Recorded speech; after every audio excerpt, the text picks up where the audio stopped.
No niin, tervetuloa erikoisemman liven pariin. Eli nyt on todella käynnistynyt oikeudenkäynti Ukraina vastaan Venäjä. Ja se on todella siis Haagissa, International Court of Justice. Ja tapaus numero 182 Ukraina vastaan Venäjän federaatio. Tässä on kysymys siis, Ukraina on ilmoittanut välittömästi silloin keväällä 2022 tämmöisestä mahdollisesta kansanmurhasta. Ja tässä sitä oikeutta nyt on alettu käymään sitten. Ja tässä näette, tässä on nyt neljä tapausta jo käyty, tai 4 kertaa. Tässä on ensimmäinen lähetys, mikä katsotaan tässä livessä, on Venäjän esittämät argumentit, ja sitten toisena päivänä on Ukraina esittämät argumentit ja niin edelleen. Ja mun on tarkoitus tuoda nämä kaikki sitten, mitä tässä tapauksessa tulee, näitä videoita, niin kaikki tällä livenä julki. Ja näitä 4 videoa toivottavasti päästään vähän lähes peräkkäisinä päivinä tällä iltaisin tuomaan sitten esille. Tää on mun mielestä ihan olennaista ja tärkeää, koska oikeudenkäynnissä tulee niitä todellisia faktoja. Ei tarvi arvailla eikä mitään, vaan pysytään faktojen parissa. Kun alkaa toi oikeudenkäyntivideo, niin mä en siihen sitten täältä tule taustalta ollenkaan mitenkään, että se tulee ihan siinä sitten, mutta olen chatissa mukana, siihen voi jokainen tulla sitten mukaan keskustelemaan. Tuossa on semmonen arviolta 3 tunnin mittainen video, mutta siinä on semmosia taukopaikkoja monta, missä ei tapahdu mitään, vaan se tunnus pyörii, niin niitä mä kelailen tässä sitten ohi sitä mukaan, kun niitä tulee vastaan. Mutta kuten tekin, niin mä seurailen täällä taustalla, kuuntelen, katselen, ihmettelen. Siinä tulee paljon kaiken näköisiä todisteitakin, näytetään Ukrainan natseista ja kaikkea. Se on ihan mielenkiintoista. Mä toivon, että tuutte mukaan ja viihdytte. Ihan riippumatta siitä, mitä mieltä itse asiasta olette. Tiedon hankkimisessa ei ole kysymys siitä, että tarvitsee olla samaa mieltä aina kaikkien asioiden kanssa. Mutta katsotaanpa pikkuhiljaa, jos päästäisiin sitten niin kuin itse asiaan. Se olisi ihan olennaista jo tässä kohtaa. Tässä on pientä tällaista hitautta, pahoittelen.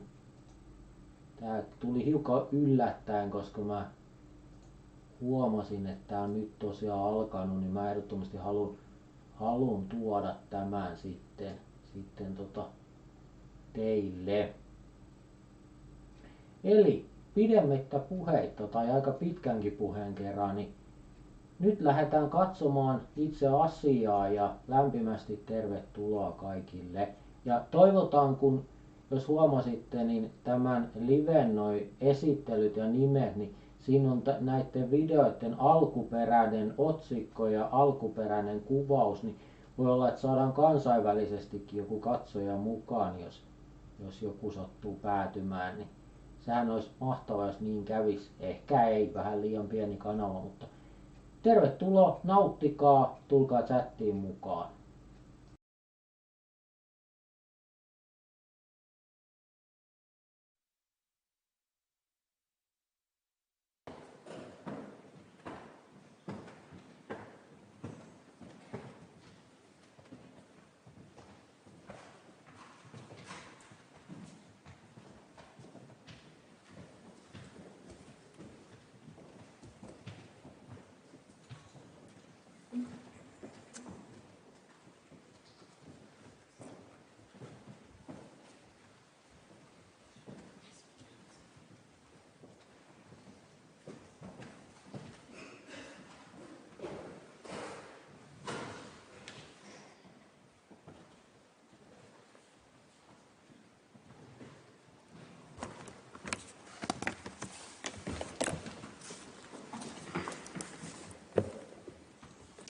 Sitting is open.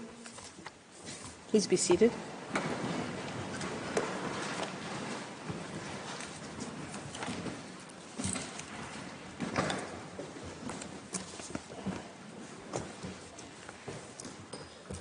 The court meets today and will meet in the coming days to hear the oral arguments of the parties on preliminary objections raised by the respondent in the case concerning allegations of genocide under the Convention on the Prevention and Punishment of the Crime of Genocide, Ukraine versus Russian Federation, 32 states intervening, as well as the oral observations of the intervening states with respect to the subject matter of their interventions. This morning, the court will hear the first round of oral argument of the Russian Federation. I recall that since the court included no judge of Ukrainian nationality upon the bench, Ukraine proceeded to exercise the right conferred upon it by Article 31, Paragraph 2 of the statute, to choose a judge ad hoc to sit in the case. It chose Mr. Yves Daudet, who was duly installed as judge ad hoc on 7 March 2022, during the phase of the present case that was devoted to the request for the indication of provisional measures submitted by Ukraine. I shall now briefly recall the principal steps of procedure in the case. On 26 February 2022, Ukraine filed in the registry of the court an application instituting proceedings against the Russian Federation concerning, I quote, a dispute relating to the interpretation, application, and fulfillment of the 1948 Convention on the Prevention and Punishment of the Crime of Genocide, end of quote. I shall refer to this treaty as the Genocide Convention. In its application, Ukraine seeks to base the court's jurisdiction on Article 36, Paragraph 1 of the Statute of the Court, and on Article 9 of the Genocide Convention. Together with the application, Ukraine submitted a request for the indication of provisional measures with reference to Article 41 of the statute and to Articles 73, 74, and 75 of the Rules of Court.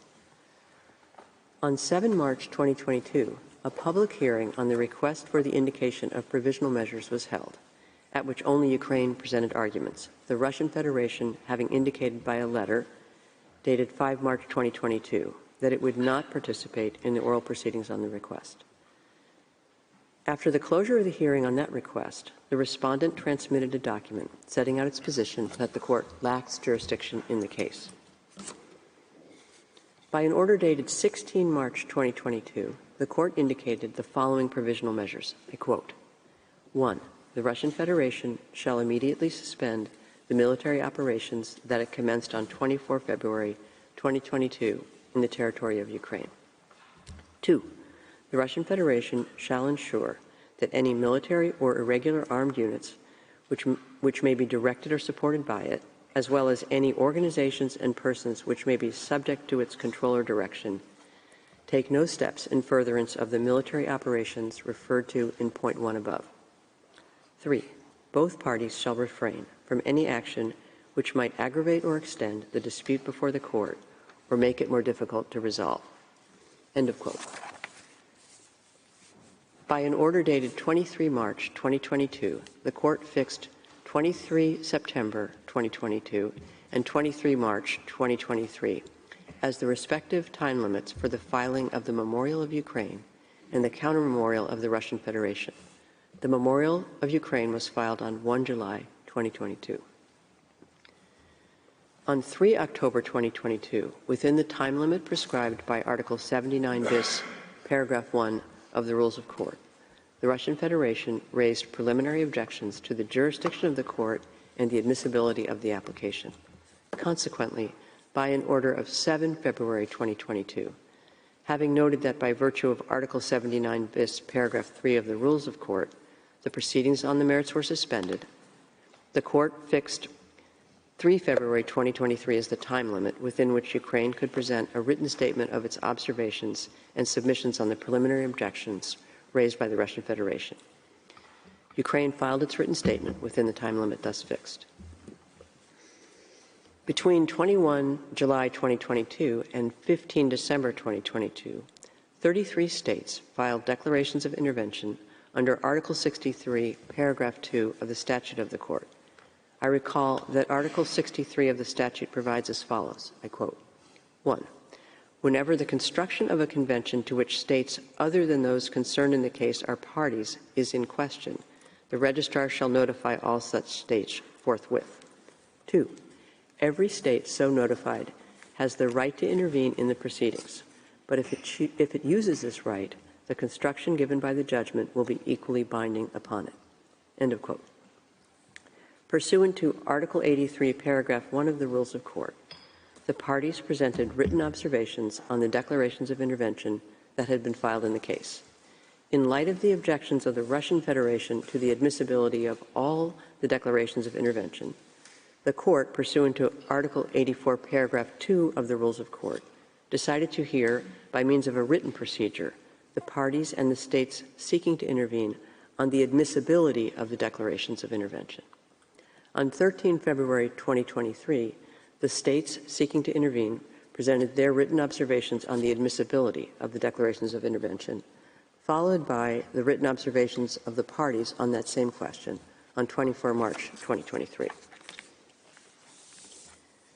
By an order dated 5 June 2023, the Court decided that the declarations of intervention under Article 63 of the statute submitted by the following 32 states were admissible at the preliminary objection stage of the proceeding, insofar as they concerned the construction of Article 9 and other provisions of the Genocide Convention that are relevant for the determination of the jurisdiction of the Court: Australia, Austria, Belgium, Bulgaria, Canada and the Netherlands jointly, Croatia, Cyprus, Czechia, Denmark, Estonia, Finland, France, Germany, Greece, Ireland, Italy, Latvia, Liechtenstein, Lithuania, Luxembourg, Malta, New Zealand, Norway, Poland, Portugal, Romania, Slovakia, Slovenia, Spain,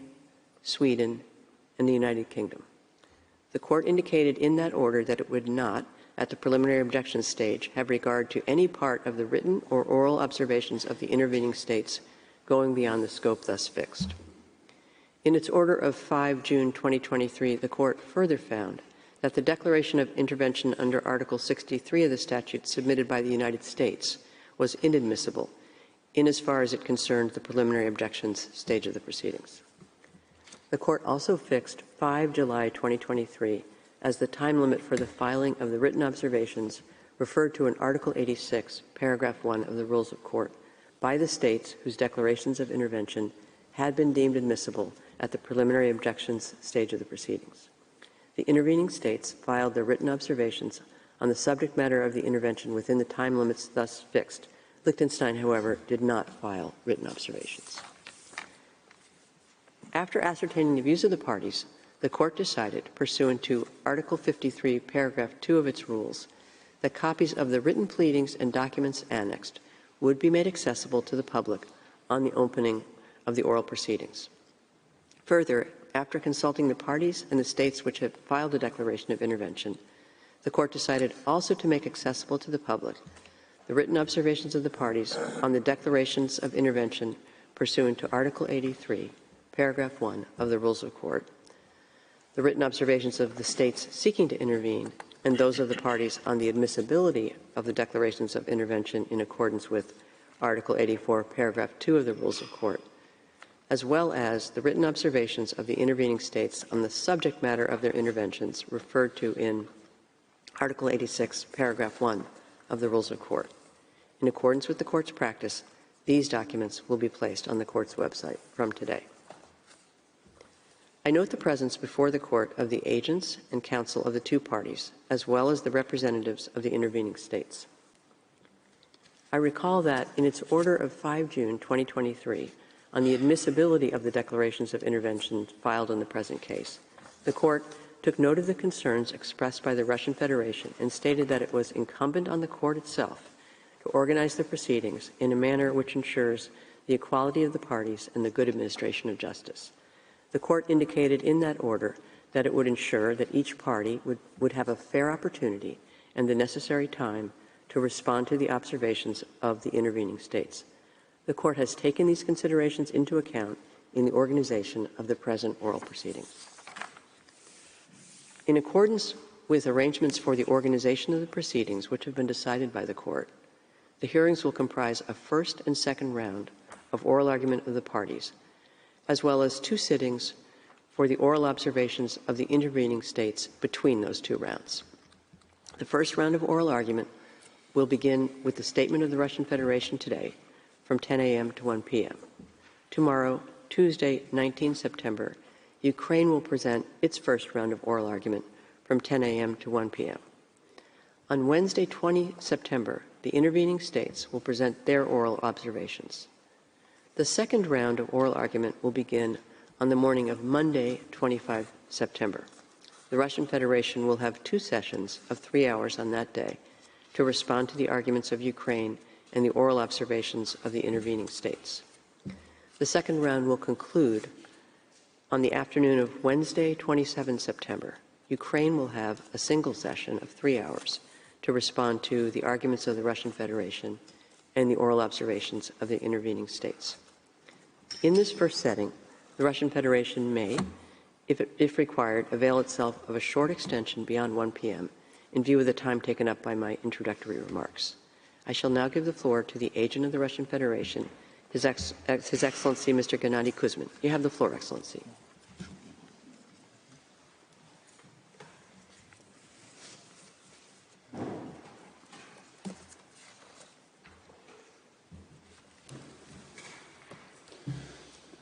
Madam President, distinguished members of the Court, I'm pleased to appear here before you as the agent of the Russian Federation and present Russia's position.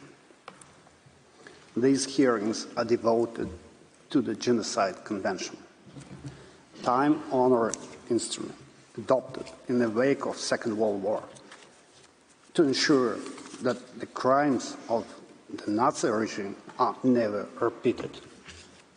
My country was an active deliberator and has always been a strong supporter of the Convention, of which it is a party for almost 70 years.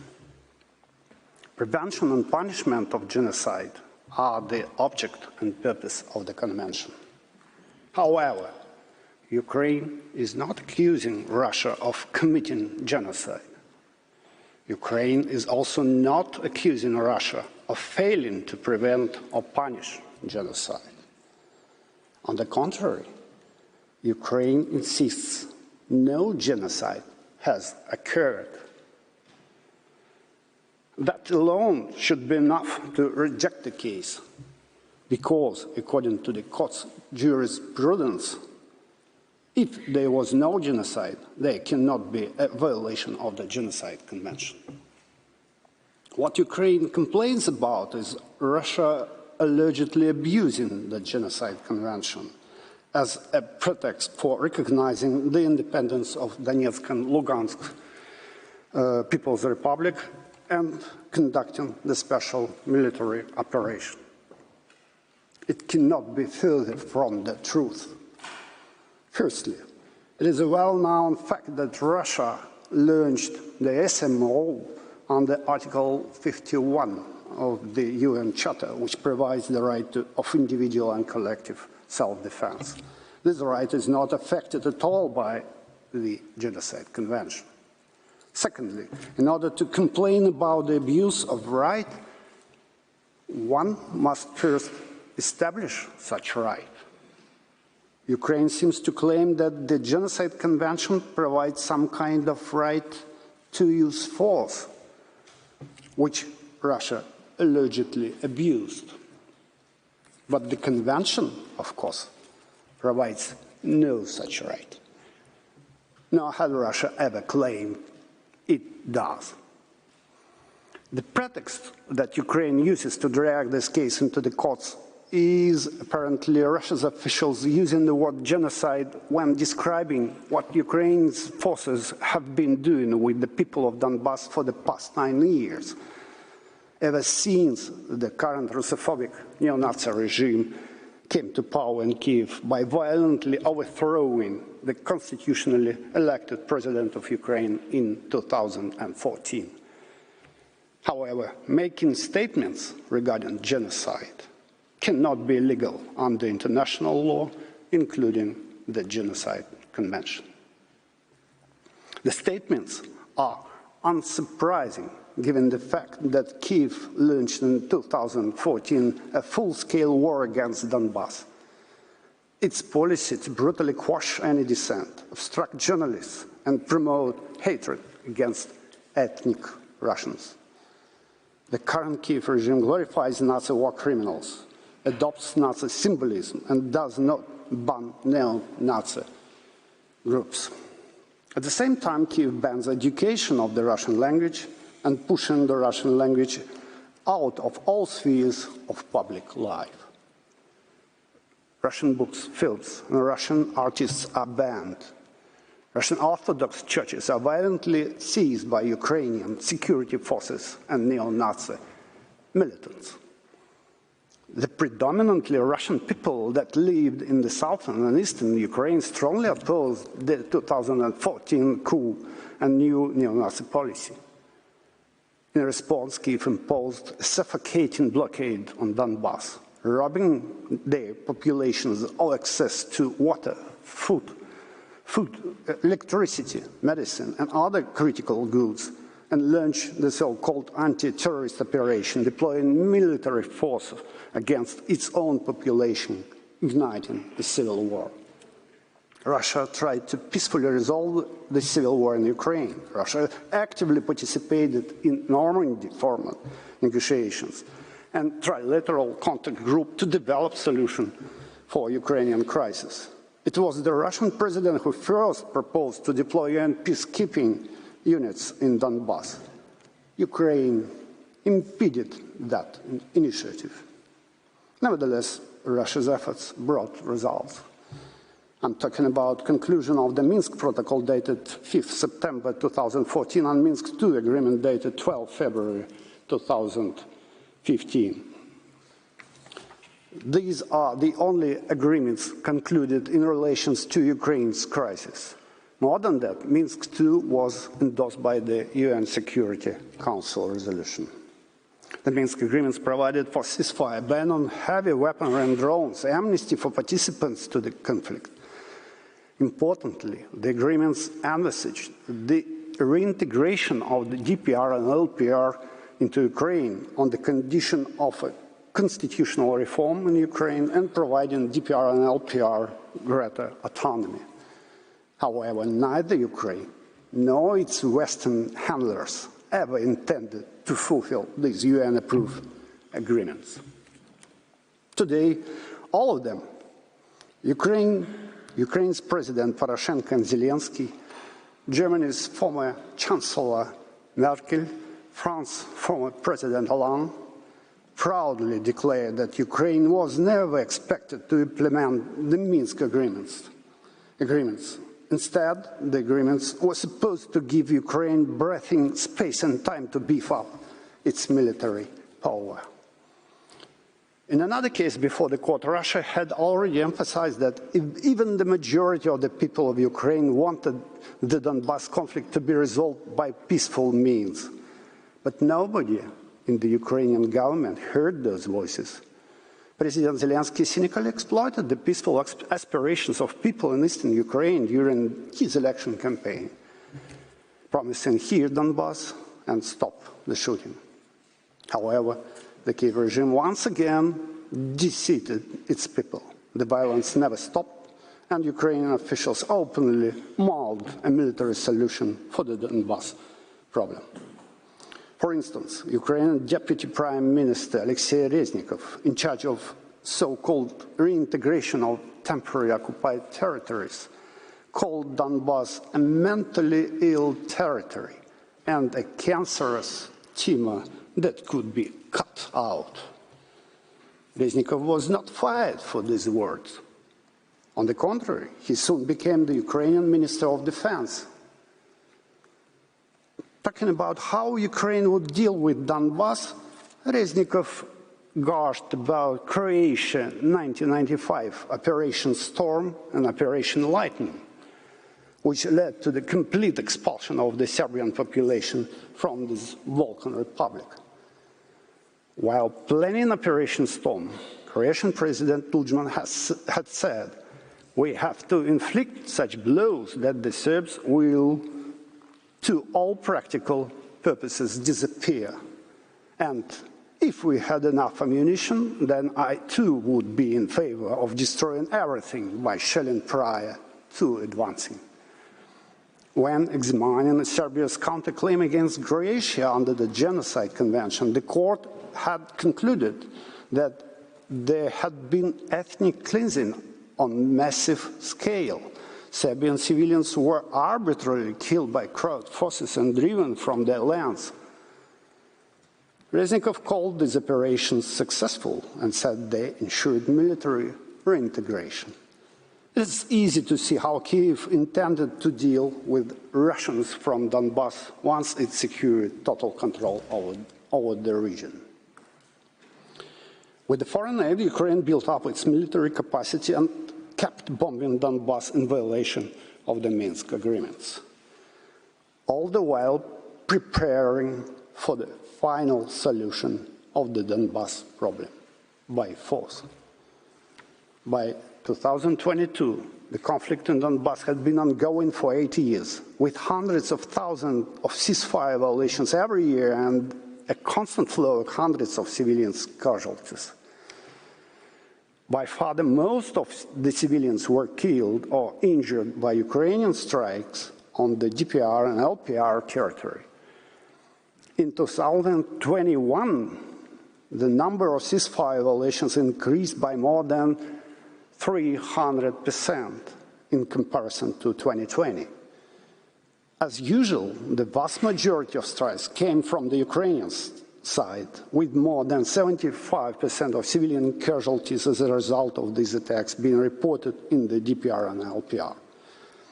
Finally, in February 2022, the violence in Donbass spiked. As Ukrainian forces stepped up their attacks, nearly 2,000 ceasefire violations were recorded by the OSCE in a single day on the 21st February, including over 1,000 artillery and bomb strikes. Ukraine's single-minded drive to take Donbass by force overturned 80 years of diplomacy and negotiations.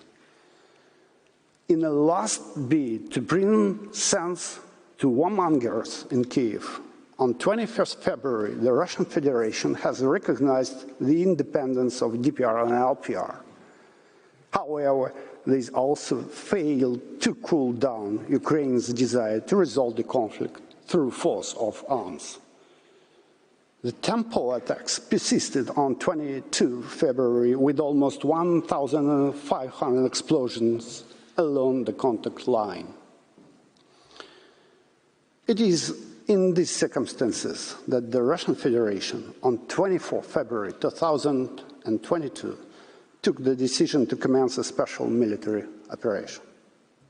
The President of the Russian Federation, in his publicly broadcasted speech on that day, explained the reasons underlying that decision. First, the President expressly referred to Article 1 of the UN Charter and the principle of self-determination of peoples. Second, the President expressly referred to Article 51 of the UN Charter and the inherent right of a state to self-defense. Third, the President recalled the growing threat of NATO expansions into the territory of Ukraine and the futility of efforts to reach an agreement with NATO regarding equal and indivisible security in Europe.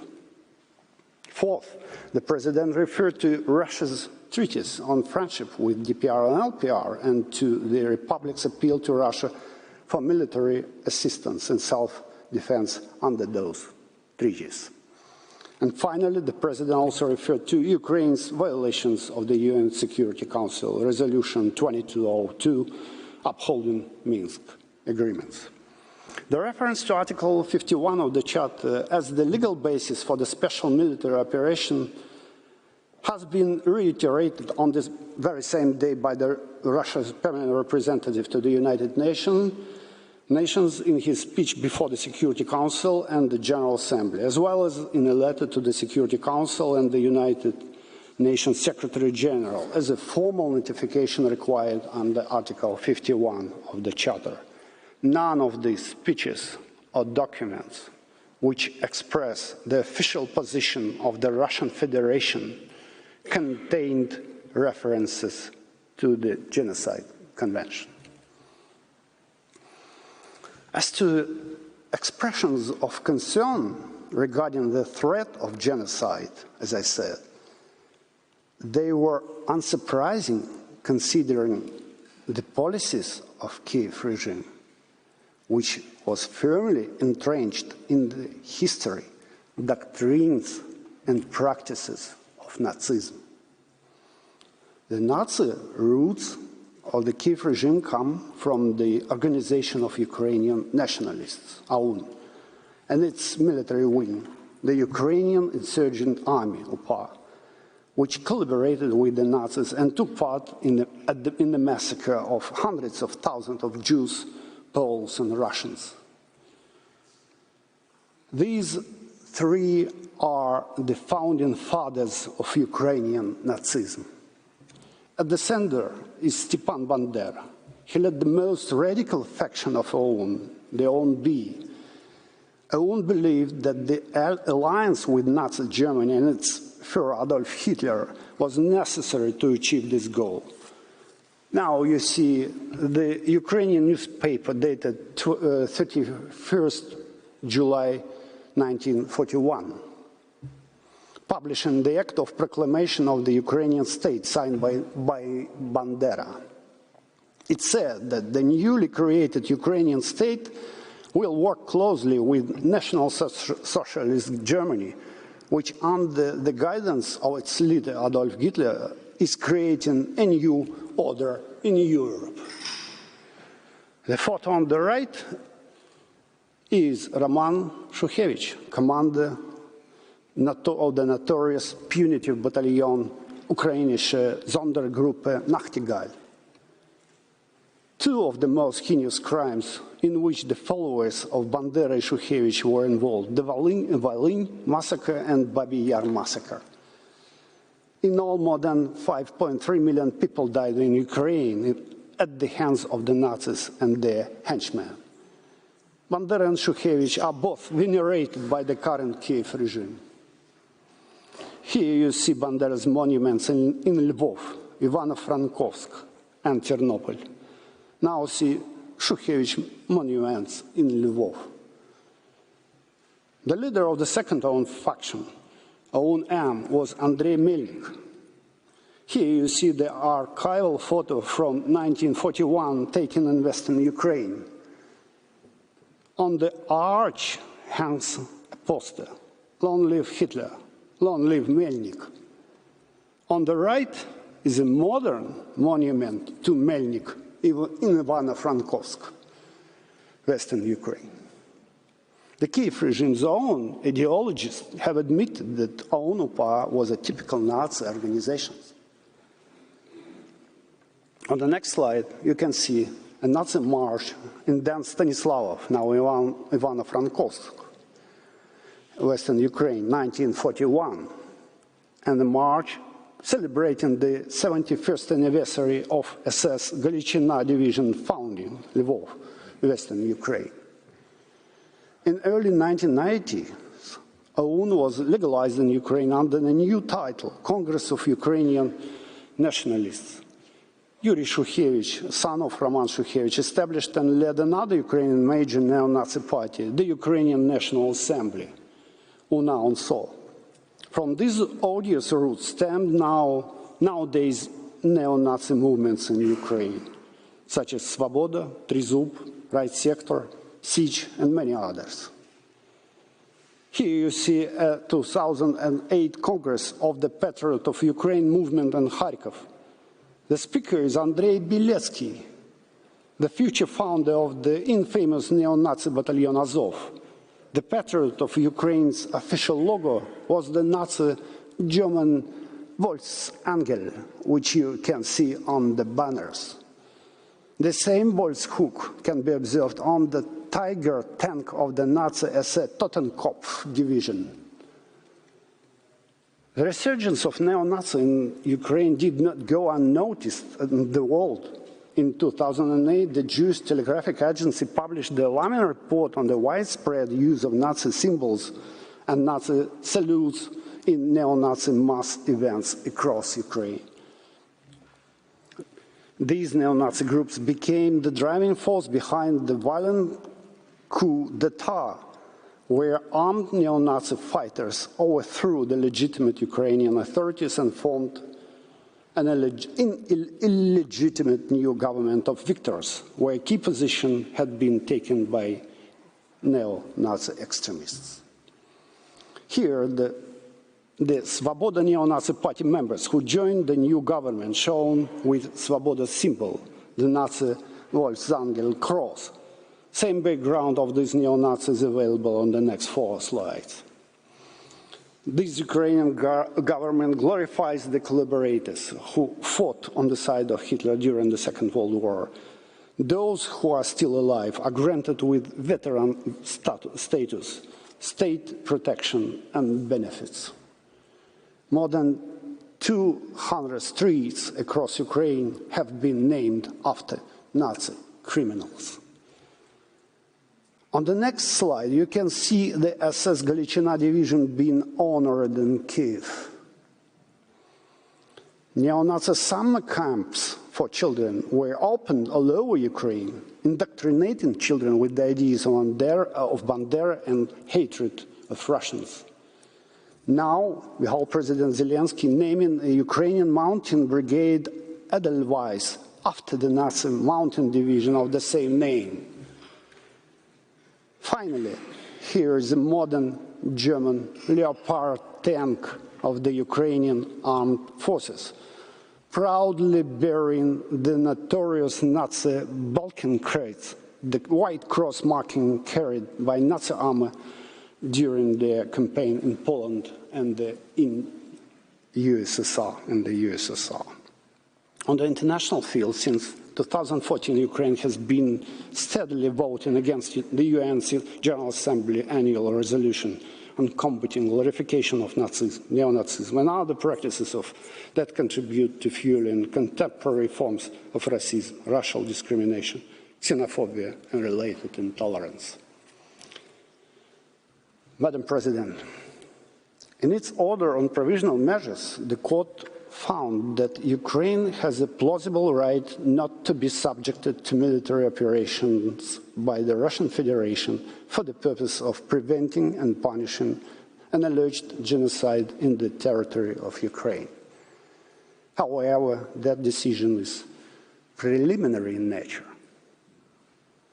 When the court will decide on the jurisdiction of the case, it should bear in mind that this finding is not consistent with the court's previous finding in the legality of use of force cases. Back then, the court discarded Yugoslavia's request for provisional measures, despite Yugoslavia being the victim of an intensive bombing campaign by NATO forces.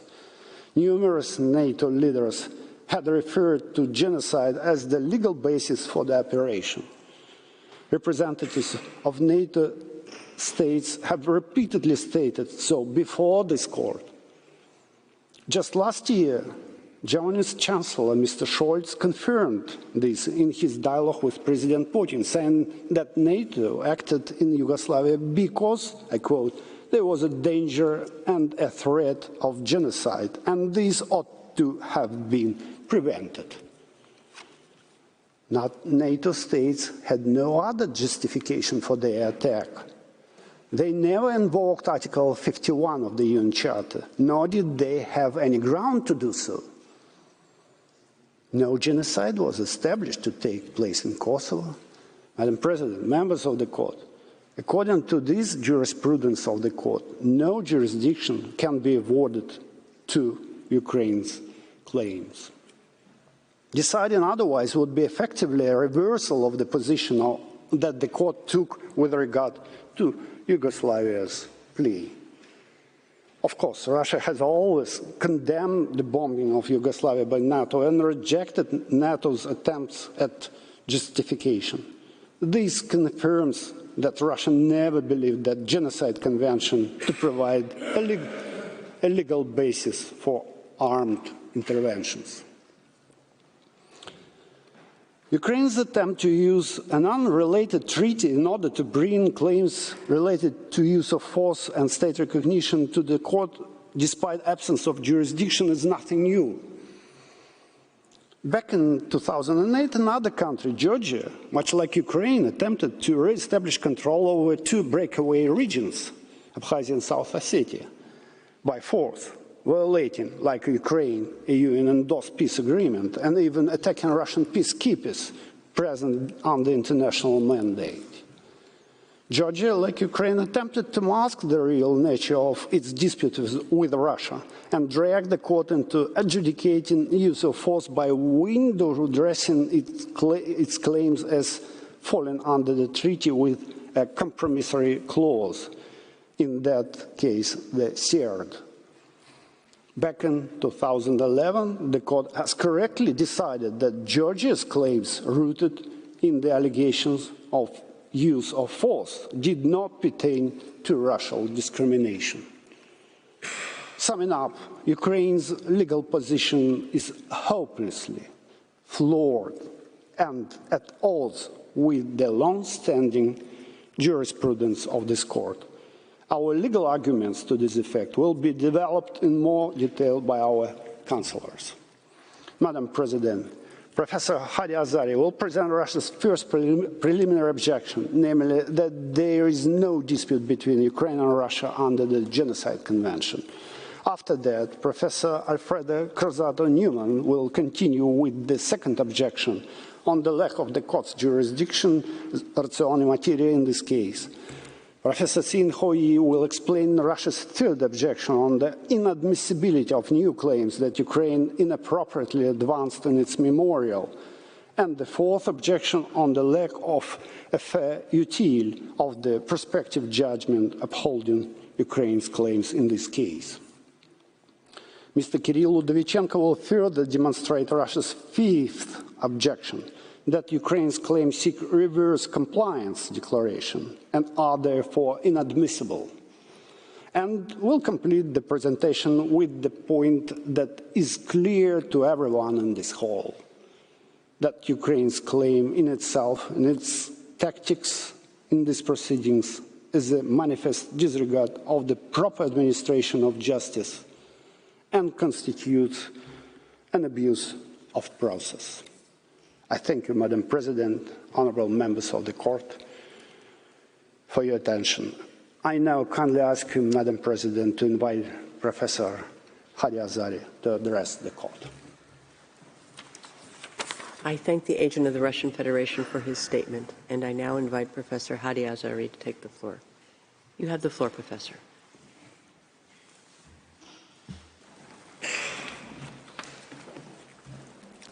Merci beaucoup, Madame la Présidente. Thank you very much, Madam President.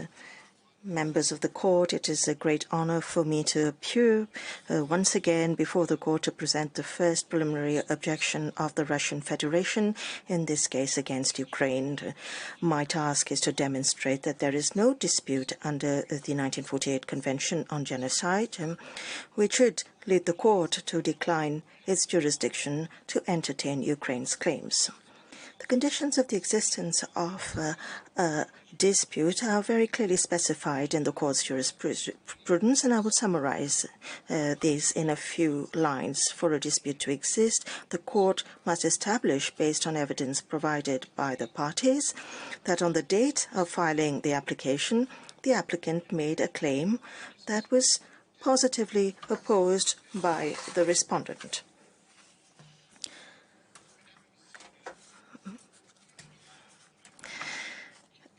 The claims made by UK do not meet these conditions.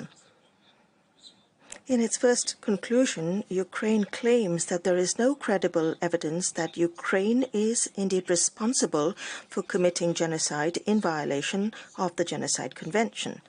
This claim made by Ukraine is based on the supposed allegation of genocide that Russian Federation allegedly made against it.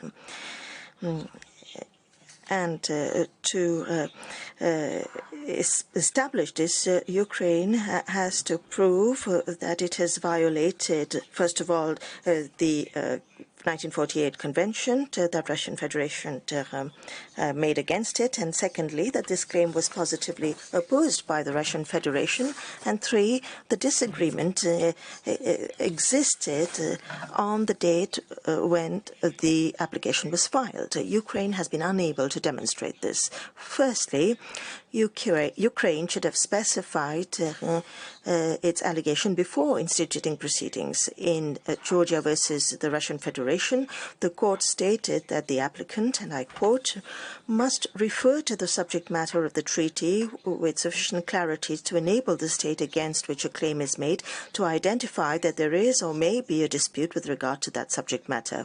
An express specification would remove any doubt about one state's understanding of the subject matter in issue and put the other on notice. End of quote.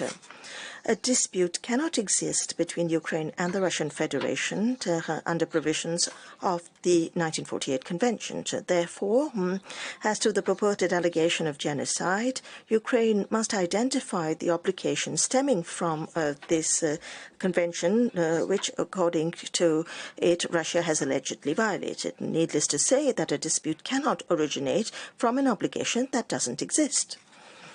Ukraine must prove that the convention bans states from making allegations of genocide against each other.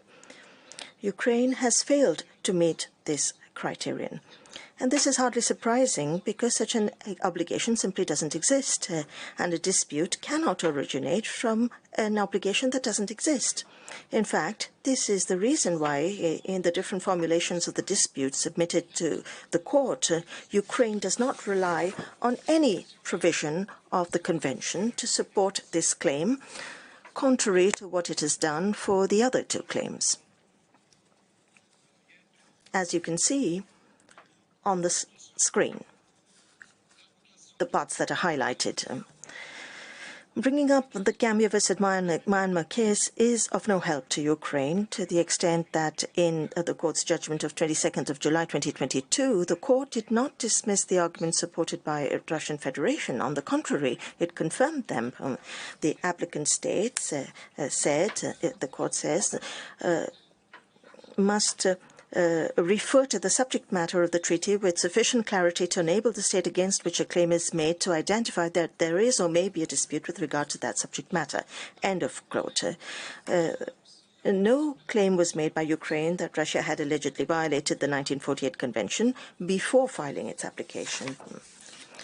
There was no evidence at all that was presented to the court demonstrating such a claim made by Ukraine against Russia. There is no note verbal addressed by Ukraine to the Russian Federation in which Ukraine exposes its opinions as to the fact that Russia's conduct was supposedly in breach of the convention.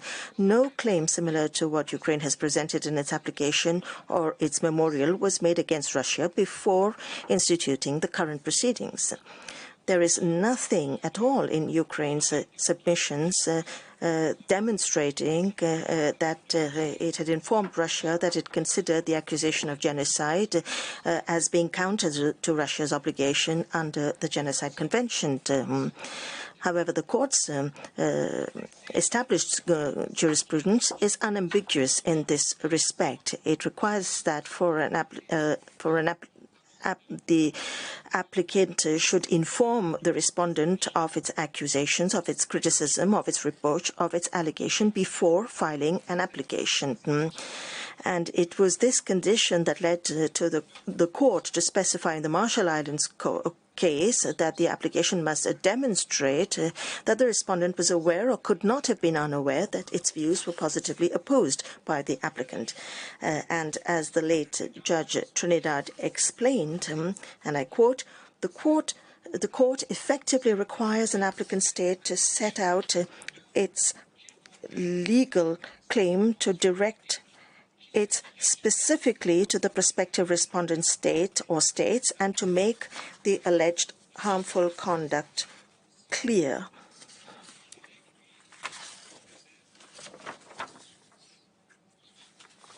Ukraine has not demonstrated this or done this. As a second step, Ukraine has to demonstrate that its claim was met with Russia's manifest opposition, and it has been unable to do so either because it was impossible to do so. There simply wasn't any claim requiring a reaction from the respondent. Ukraine was aware that it could not meet the standard of the existence of a dispute as required by the court. Therefore, it decided to reverse this standard. It strove to demonstrate that the Russian Federation had allegedly held Ukraine responsible for the violation of the 1948 Convention and that it expressed its positive opposition to the allegation of genocide. However, this argument simply disregards what is essential. The dispute raised by Ukraine is on Russia's responsibility under the Convention and not on Ukraine's responsibility. And despite the fact that the rules of jurisprudence with regard to the existence of a dispute do not require this explanation, I shall nonetheless demonstrate that Ukraine's arguments are baseless, and I will address the issues in 2 points briefly. First of all, Ukraine makes a reference to the use of the term genocide in the declaration of Russian agents and authorities, and yet Ukraine has not proved that in these declarations the term was indeed used within the meaning of the 1948 Convention. As to a similar declaration in another context, the court declared, and I quote, "A statement can give rise to a dispute only if it refers to the subject matter of a claim with sufficient clarity to enable the state against which that claim is made to identify that there is or may be a dispute with regard to the subject matter." End of quote.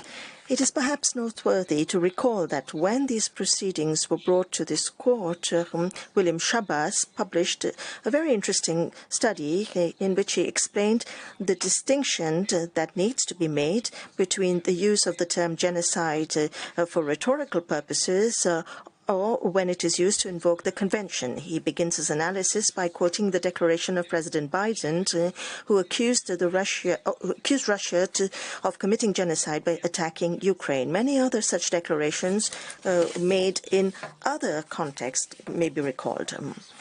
The ILC emphasizes that a state does not invoke the responsibility of another state merely because it criticizes that state for a breach and calls for observance of the obligation or even reserves its rights or protests. For the purpose of these articles, protest as such is not an invocation of responsibility. It has a variety of forms and purposes and is not limited to cases involving state responsibility. Ukraine contends that Russia has nonetheless invoked Ukraine's responsibility because, according to the ILC, as it says, the invocation of responsibility can be made by taking measures. And it says, and I quote, "In this case, Russia has not merely advanced allegations that Ukraine violated the Genocide Convention, but has taken measures against Ukraine on the basis of that allegation, that is to say, recognizing the DPR and LPR and using force in and against Ukraine." End of quote. To disprove Ukraine's argument, one only has to quote relevant sentences of the commentary of the ILC in which the words conveniently selected by Ukraine are used. And the ILC underlines, and I quote, "Invocation should be understood as taking measures of a relatively formal character, for example, the raising or presentation of a claim against another state or the commencement of proceedings before an international court or tribunal." We cannot reasonably claim that the use of force or the recognition of a state can be considered as measures of a relatively formal character, as the invocation of responsibility of a state under international law. The investigative committee on which Ukraine relies to make its first claim doesn't really target Ukraine itself. The committee, as its name implies, conducts investigations on crimes and atrocities committed by individuals. This committee does not belong to the executive branch of the government. It does not represent the vision of Russia on the international level. More importantly, the committee has never conducted investigation on Ukraine's responsibility. This does not fall within its remit. If it did indeed target, even if it did indeed target Ukrainian officials, it wouldn't change anything, because for a dispute to occur, the court considers declarations and diplomatic exchanges between parties and the grounds presented by the authors of declarations and documents and the persons for which they are intended. In our case, the author of declarations is an organ that has the power to conduct investigations on international crimes committed by individuals without any judgment. However, Ukraine's argument is still against the practice of states with respect to prosecution of international crimes. Indeed, saying that the investigations conducted has created a dispute between Ukraine and the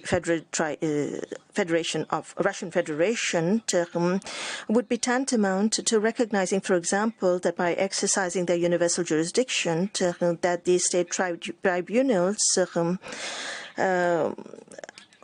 have created, indeed, a dispute between the state of the tribunal and the individuals of that state presented for the said crimes. And such an assertion is, of course, baseless. Furthermore, supporting Ukraine would mean that one doesn't know the distinction between the international responsibility of a state and criminal responsibility.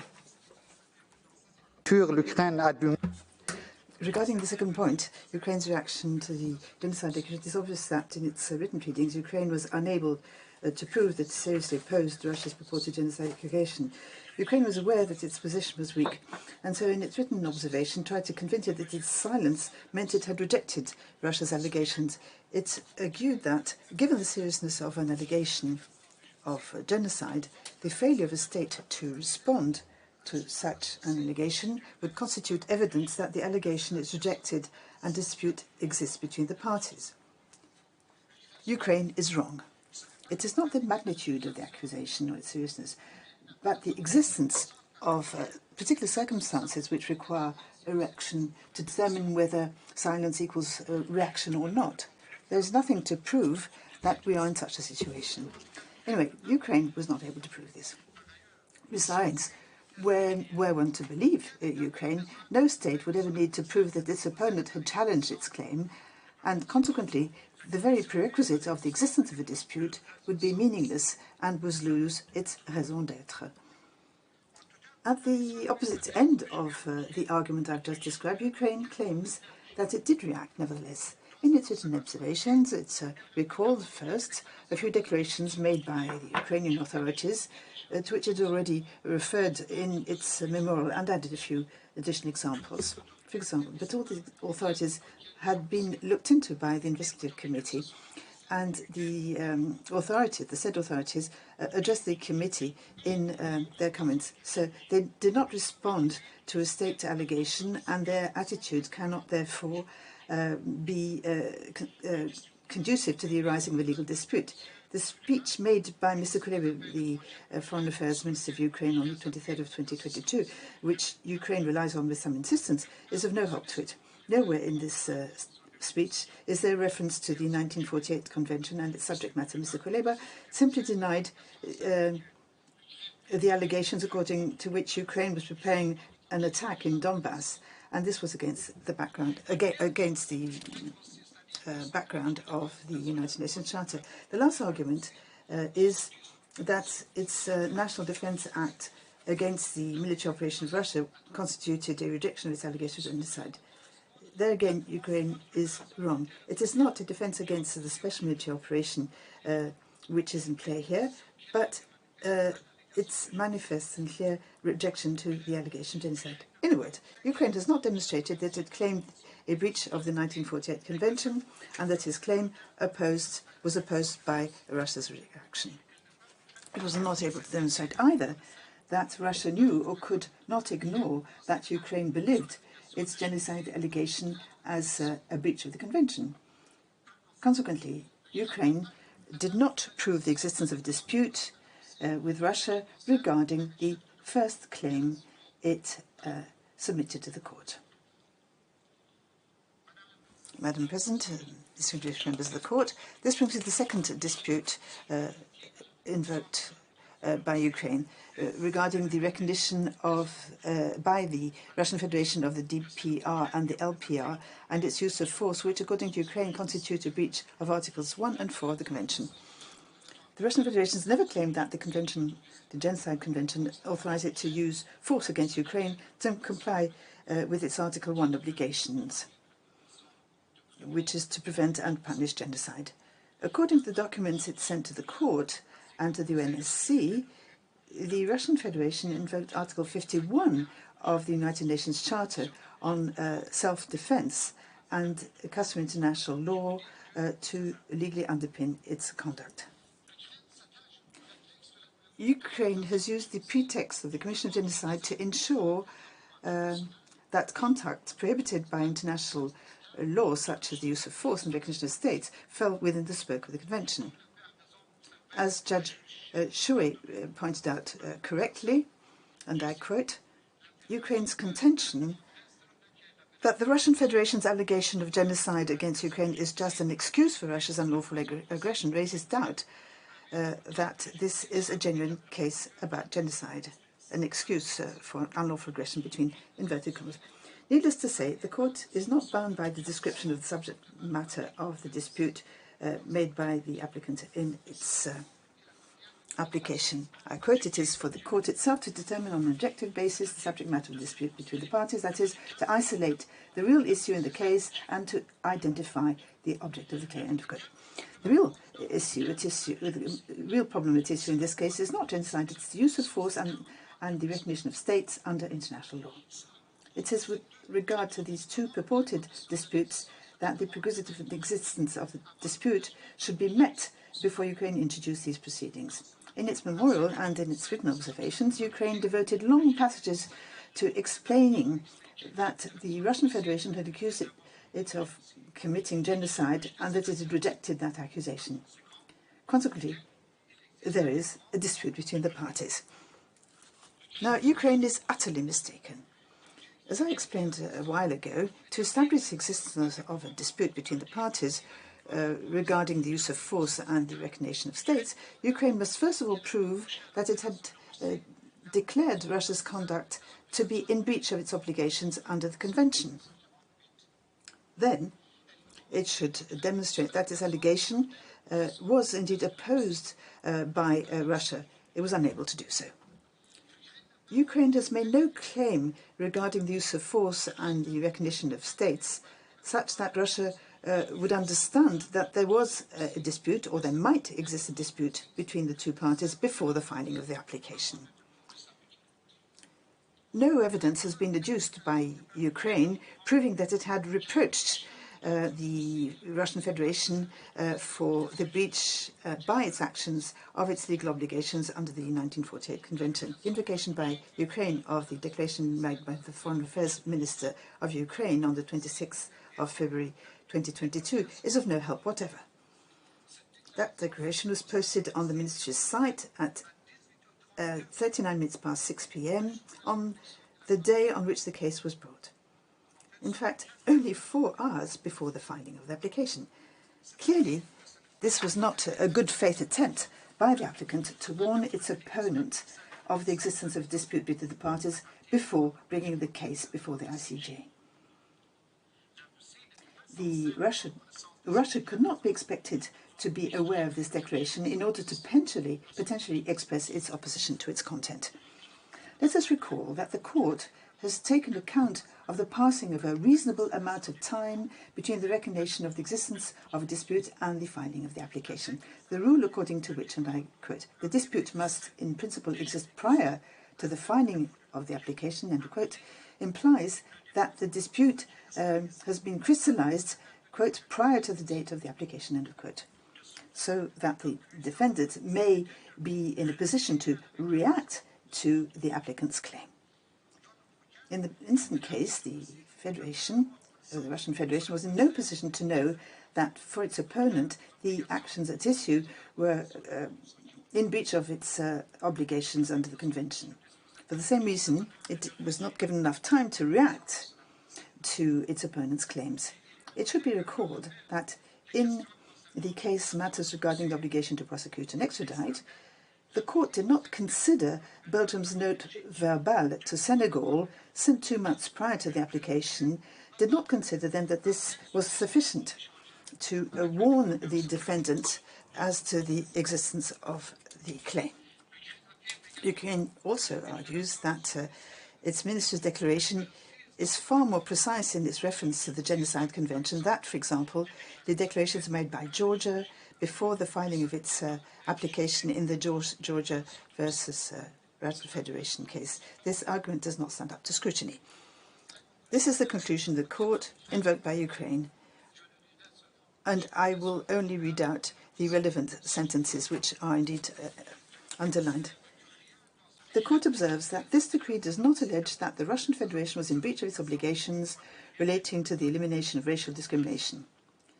Its concerns is with the allegedly unlawful use of armed force, end of quote. Why should things be different here regarding a declaration made by the Ukrainian Foreign Affairs Ministry in the present case?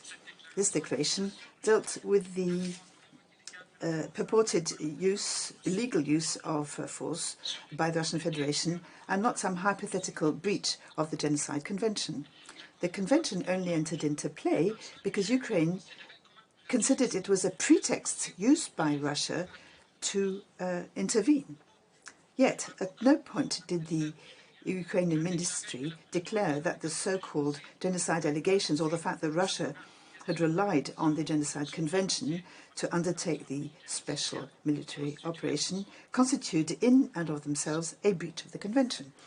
Distinguished members of the court, Ukraine should have demonstrated that its claim, according to which the use of force and the recognition of the DPR and LPR in breach of the Convention, had met with the positive reaction of Russia before the filing of the application. But it did not do so. In fact, it could not have done so, since the military operation began at the same time as the filing of the proceedings, or the introduction of the proceedings. Therefore, since, in principle, the date for determining the existence of a dispute is the date on which the application is submitted to the court, the fact that the case was brought at the same time as the alleged breach of the Convention means the prerequisites for the existence of a dispute could not be met. Both the applicant's claim of a breach of the Convention and the defendant's reaction to the claim were made difficult by this, in fact, impossible. For there to be a dispute, it must be shown that the claim of one party is positively opposed by the other, quote unquote. Yet, in the instant case, there was neither claim nor positive objection. Ukraine was not able to demonstrate that it had accused Russia by its military operation and occasional regions of breaching any of its treaty obligations. It did not demonstrate either that Russia had opposed the views of the applicant. Consequently, Ukraine has not demonstrated there was a dispute with Russia regarding the second of its claims amongst those it submitted to the court. Distinguished members of the court, this brings me to the third part of my presentation on the purported dispute regarding the abusive use of the convention brought by Ukraine in its memorial. To justify this claim, Ukraine suggests three implicit obligations which, according to which, arise from the convention. You can find them on the screen, and I shall not read them out. I would simply point out that none of these conditions for the existence of a dispute are met in this claim. It should first be said that all these affirmations rely on false premises, according to which the Russian Federation had invoked Ukraine's responsibility for the Donbas genocide, and it then reacted unilaterally to put an end to it. The fact is that the Russian Federation did not invoke Ukraine's responsibility under the Genocide Convention, and it did not react to put an end to it. Allow me, Madam President, to emphasize once again. To allege that a crime has been committed on a given territory is one thing. To invoke the responsibility of the state for that same crime, according to the rules of international law, is something quite different. Ukraine clearly indicated in its application that it did not consider that the state may use force or recognize states simply by relying on the convention. As I pointed out a moment ago, the Russian Federation did not allege either that such a right existed under the convention, either because use of force or the recognition of states rely on other sources of international law upon which Russia explicitly based its actions. On its part, the court said clearly that, and I quote, "Moreover, it is doubtful that the convention, in light of its object and purpose, authorizes a contracting party's unilateral use of force in the territory of another state for the purpose of preventing or punishing an alleged genocide." End of quotation. When the parties on one hand, the court on the other hand, all consider that there is no right under the convention, can one seriously say that there is a dispute regarding this right? Surely the answer has to be no. It remains for me to point out that the Russian Federation was made cognizant of this claim by Ukraine when the memorial was filed. Yet, at the critical date of the filing of the application, this claim did not exist.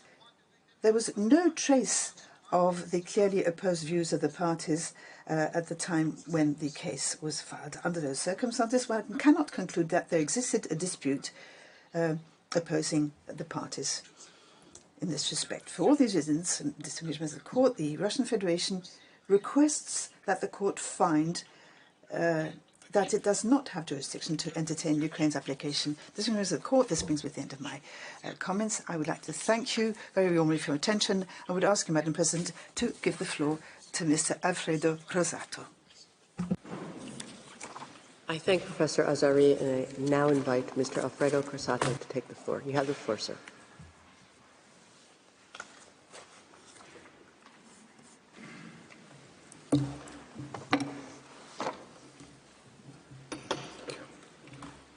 Madam President, distinguished members of the Court, it is an honor to appear before you on behalf of the Russian Federation.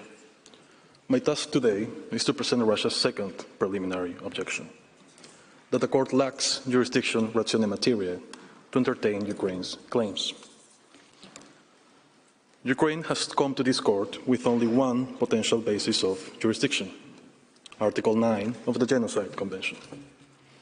It provides that disputes relating to the interpretation, application, or fulfillment of the Convention, including those relating to the responsibility of a state for genocide, or for any of the other acts enumerated in Article 3, may be submitted to the Court. Ukraine submits that Russia has violated Articles 1 and 4 of the Genocide Convention. But it is evident to all, and simply undeniable, that this case is not about whether Russia has failed to prevent or punish genocide, contrary to its obligations under the Convention.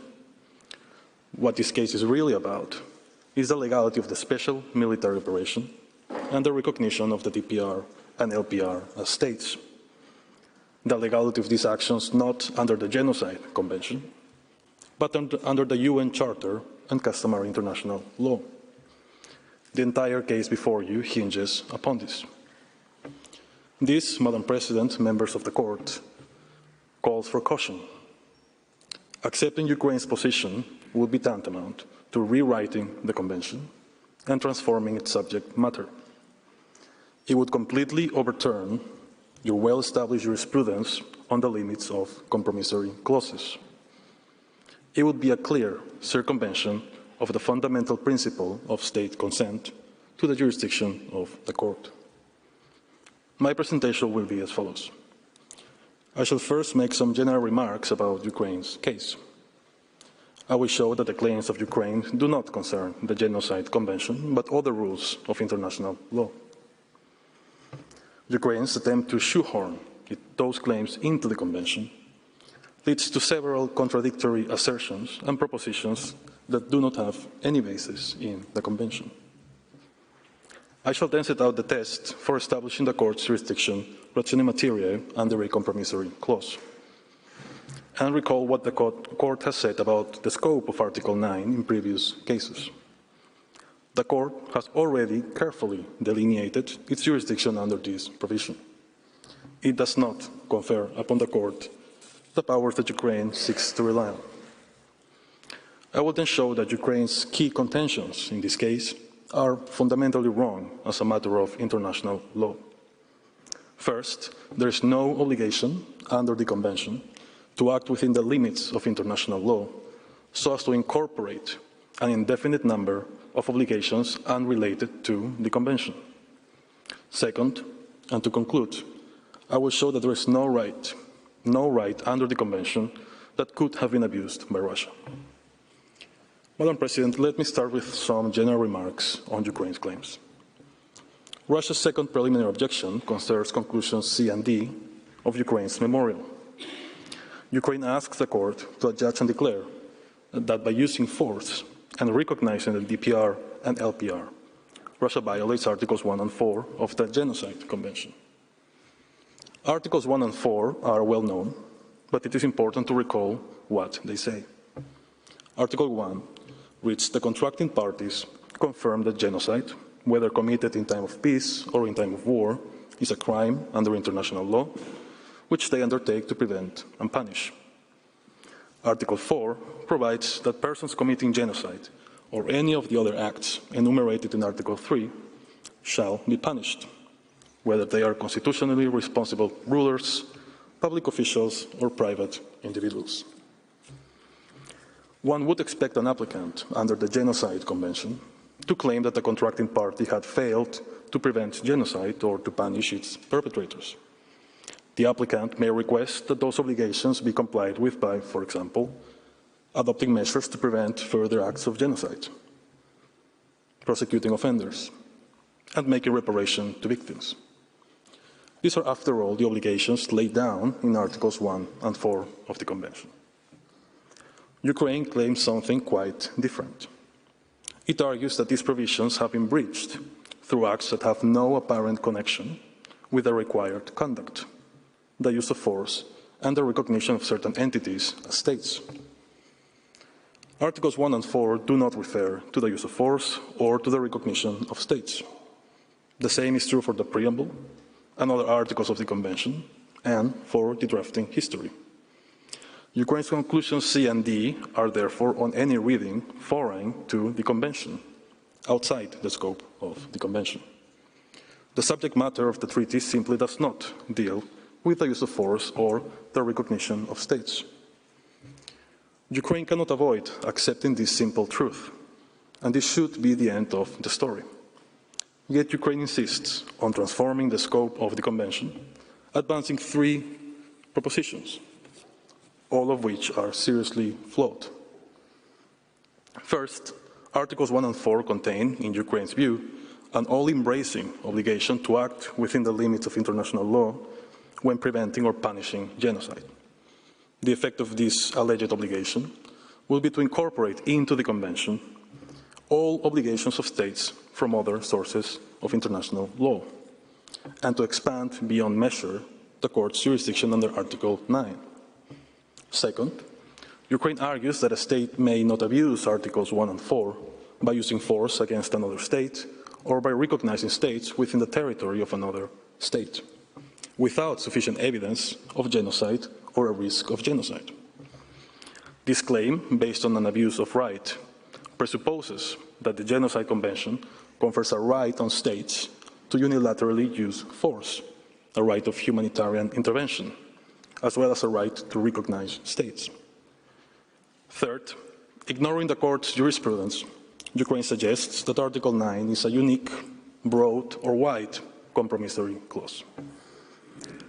Since Ukraine's obvious goal is to have the court pass judgment on matters that do not fall within the subject matter of the Convention, its case is inevitably riddled with inconsistencies and surprising propositions. I will mention just a few. First, there is no doubt that an actual breach of the obligation to prevent or punish genocide is not claimed by Ukraine. In the Bosnian genocide case, the court clarified that the obligations to prevent and punish arise if genocide has been committed, or if there is a serious risk that genocide may be committed. The court also found that the state can be held responsible for breaching the obligation to prevent genocide only if genocide was actually committed. Ukraine's case is based on two contradictory premises. On the one hand, it states that no genocide has been committed in Donbas, and that there is no risk of genocide. So for Ukraine, the application of Articles 1 and 4 of the Convention have not been triggered. There being no genocide, Russia clearly cannot be held responsible for failing to prevent or to punish it. On the other hand, as I mentioned, Ukraine asserts that the Convention contains an obligation to act within the limits of international law when preventing or punishing genocide, and that Russia has violated this alleged obligation by breaching the UN Charter on customary international law. This logic is clearly not consistent with your case law. It makes no sense to say that Russia has violated an obligation to act within the limits of international law when preventing or punishing genocide, and at the same time, that in this circumstance, Russia had no obligation to prevent or punish. This convoluted reasoning confirms that the Convention is being instrumentalized to address a much broader and quite different dispute between the parties. Madam President, another flaw in Ukraine's case is the lack of a legal basis for the alleged right not to be subject to allegations of genocide, false or otherwise. This is related to Ukraine's most remarkable suggestion that the Convention may confer a right to use force against a state or to recognize states within the territory of another state for the purpose of preventing or punishing genocide. That is not only very controversial under customary international law, it has no basis whatsoever in the Convention. In its memorial, Ukraine suggests that states have an obligation to produce evidence of genocide before taking measures to prevent or punish, or before making an allegation of genocide. It argues that not doing so would contravene the limits of Articles 1 and 4, and that it has a right not to be subject to a false claim of genocide. At the same time, Ukraine appears to be of the view that when a state does have evidence of genocide, that state may act to the detriment of another state or may harm that other state. Ukraine does not define what detriment or harm means exactly, but it seems to refer, for the purpose of this case, to the use of force and the recognition of states. You may now see two excerpts on your screens. In the memorial, Ukraine states that Articles 1 and 4, at a minimum, require a state to conduct proper diligence before a state takes action to the detriment of another state for the purpose of preventing or punishing genocide. The implication here appears to be that if a state does conduct proper diligence, the Convention empowers it to take action to the detriment of another state, for example, by unilaterally using force. Ukraine also states that Articles 1 and 4 do not authorize, but rather prohibit, one contracting party harming another contracting party under the guise of preventing and punishing a genocide that has been alleged without basis or due diligence. Here, Ukraine leaves a key question open, whether the Convention prohibits harming another state when the allegation of genocide is correct or at least based on due diligence. Madam President, the Court no doubt applies the notion of due diligence, not as Ukraine suggests to back up statements regarding genocide, but to establish whether a state has discharged its obligation to prevent genocide, where this obligation has been triggered.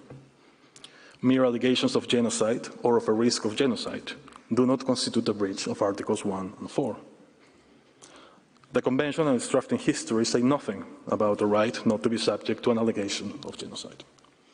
As noted by Judge Joan E at the provisional measure stage, the Convention does not cover, in any of its provisions, allegations of genocide. Ukraine seems to finally accept this in its written statement. But Ukraine's most remarkable suggestion, as I just showed, is that if a state has produced evidence of genocide, it may, under the Convention, take action to the detriment of another state or harm another state.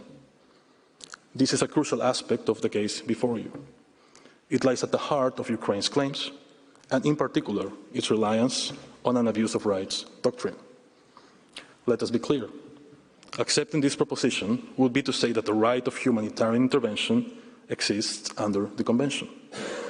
The Court is well aware that this notion has already been rejected by most members of the international community. For avoidance of doubt, I must recall that Russia's position on this matter, the use of force, is regulated by the UN Charter and customary international law, not by the Convention. The Genocide Convention does not authorize, confer a right, or impose an obligation to use force to prevent or punish genocide. Madam President, members of the Court, after these general remarks, I now turn to the test to be applied to establish the Court's jurisdiction ratione materia in this case. That test, in a nutshell, is whether a claim is capable of falling within the provisions of the treaty invoked by the applicant.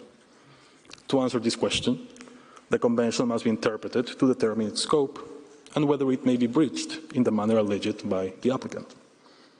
This is not a question of mere plausibility, a standard applicable at the provisional measures stage.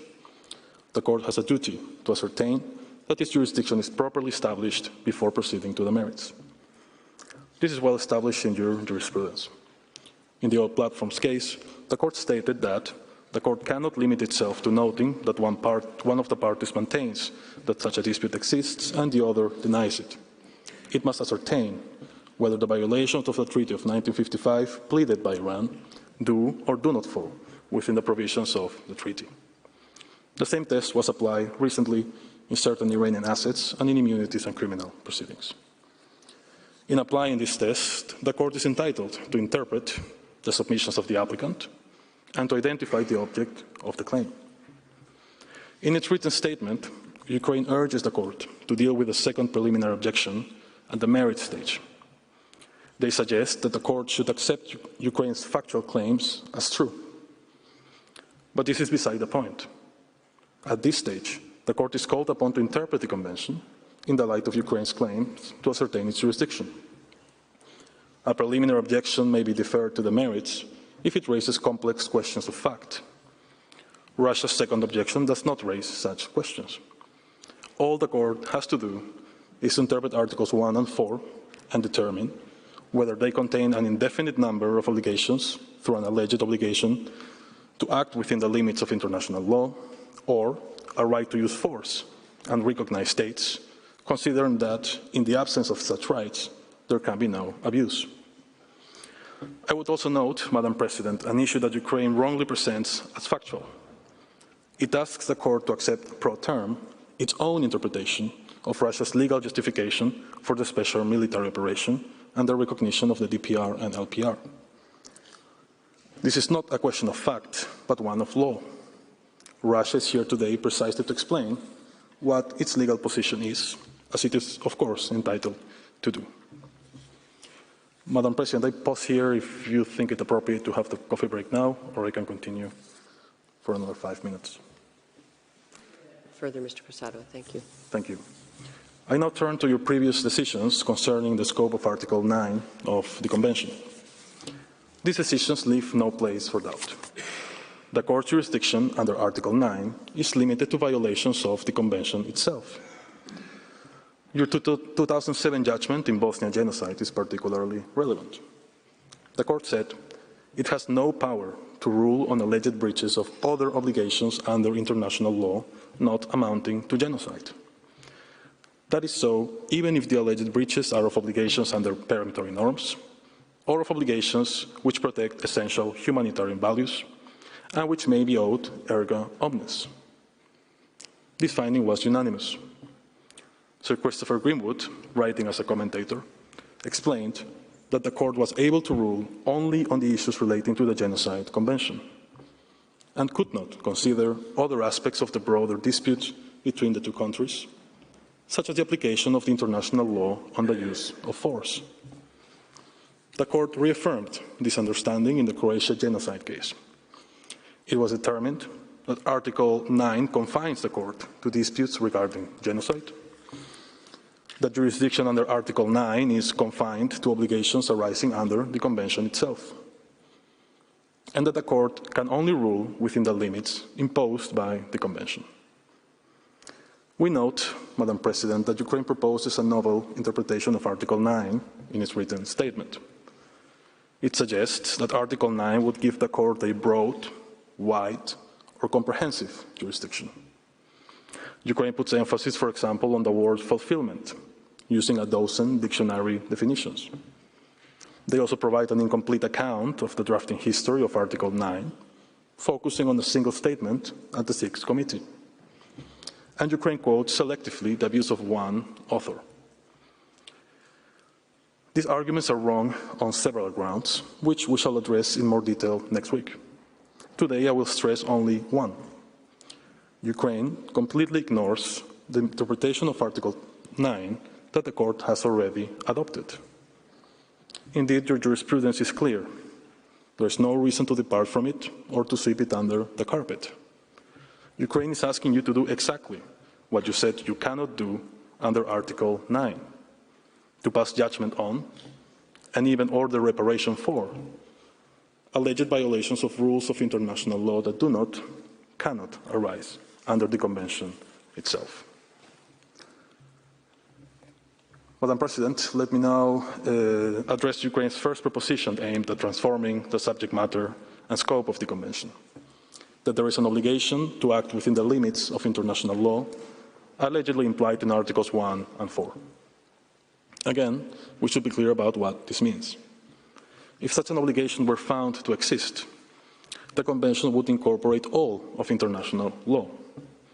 The court would have jurisdiction under Article 9 alone to rule on any claim, regardless of the source and the content of the rule invoked. This would conflate states' obligations arising from the Genocide Convention and obligations arising from other distinct rules. It may open the door for states to use compromissory clauses to address disputes unrelated to the specific treaties. Ukraine proposes different formulations for this alleged obligation, but none of its formulations is to be found in the text of the Convention. It is not difficult to see that if this case were to proceed to the merits on this basis, the Convention would cease to be at issue. The case would revolve around whether Russia acted within the limits of international law, whether the special military operation and the recognition of the DPR and LPR were lawful not under the Genocide Convention, but under the UN Charter and customary international law. This could not be regarded as a case relating to the interpretation, application, or fulfillment of the Genocide Convention. So put simply, the violations of Articles 1 and 4 that Ukraine alleges are grounded or predicated on a violation not of the Convention, but of other rules of international law. Determining that Russia has violated those other rules, which Ukraine admits originate outside the Convention, is a sine qua non for its claim to succeed. Of course. The sitting is adjourned.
Please be seated.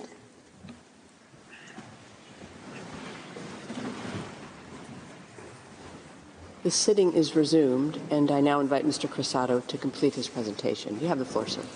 Thank you, Madam President. Now, let me address Ukraine's specific arguments in support of what I was saying just before the break. Ukraine relies primarily on the Bosnia genocide case, where the court clarified the nature of the obligation to prevent genocide. In that case, the court noted that the obligation to prevent is one of conduct and not of result, and that a state does not incur responsibility simply because the desired result is not achieved.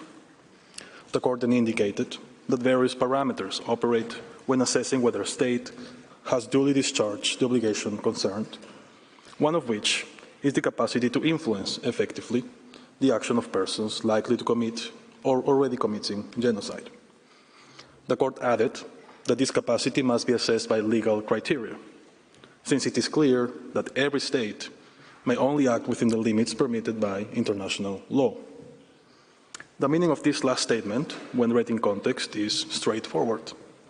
A state cannot be found responsible for failing to prevent genocide if international law imposes on it obligations that may limit its capacity to do so. This is very different from what Ukraine argues in this case. The court avoided an interpretation of the Convention that would require states, when preventing genocide, to do something that is prohibited by other rules of international law. Ukraine's position is that doing something that is prohibited by other rules of international law could trigger responsibility under the Convention itself. This logic is far removed from the court's finding in 2007. In the Bosnia genocide, the court surely did not intend to conflate obligations arising under the Convention and obligations arising under other rules of international law, nor to expand its jurisdiction beyond that conferred by Article 9. Again, as the court has made clear, it has no power to rule on alleged breaches of other obligations under international law. Ukraine also relies on the court order on provisional measures. The order stated that acts undertaken to prevent and punish genocide must be in conformity with the spirits and aims of the United Nations. And that, I quote, "It is doubtful that the Convention, in light of its object and purpose, authorizes a contracting party's unilateral use of force." Madam President, states must, of course, respect their obligations under international law, including under the UN Charter, also when executing or giving effect to a treaty. This goes without saying. And it is true not only for the Genocide Convention, but for all treaties. Ukraine says in its written statement that a state may not claim to enforce international law by violating international law. But there is nothing new here. The key point is that states' obligations arise each from its own distinct source. If a state executes a treaty, and in doing so violates obligations arising under other rules of international law, the responsibility of that state will be triggered with respect of those other rules alone, but not under the treaty in question. Ukraine seeks to get around this by saying that the Convention includes an obligation to act within the limits of international law. But this is not the case unless that can be established as a matter of treaty interpretation. Otherwise, such an obligation could be read into any treaty. This would have a profound impact on the extent of jurisdiction under compromissory clauses. It would open the door for states to come to the court or other tribunals, invoking a particular treaty with the objective of solving a broader or entirely different dispute. I should stress again that Russia does not find it doubtful whether the Convention authorizes the use of force for the purpose of preventing or punishing genocide.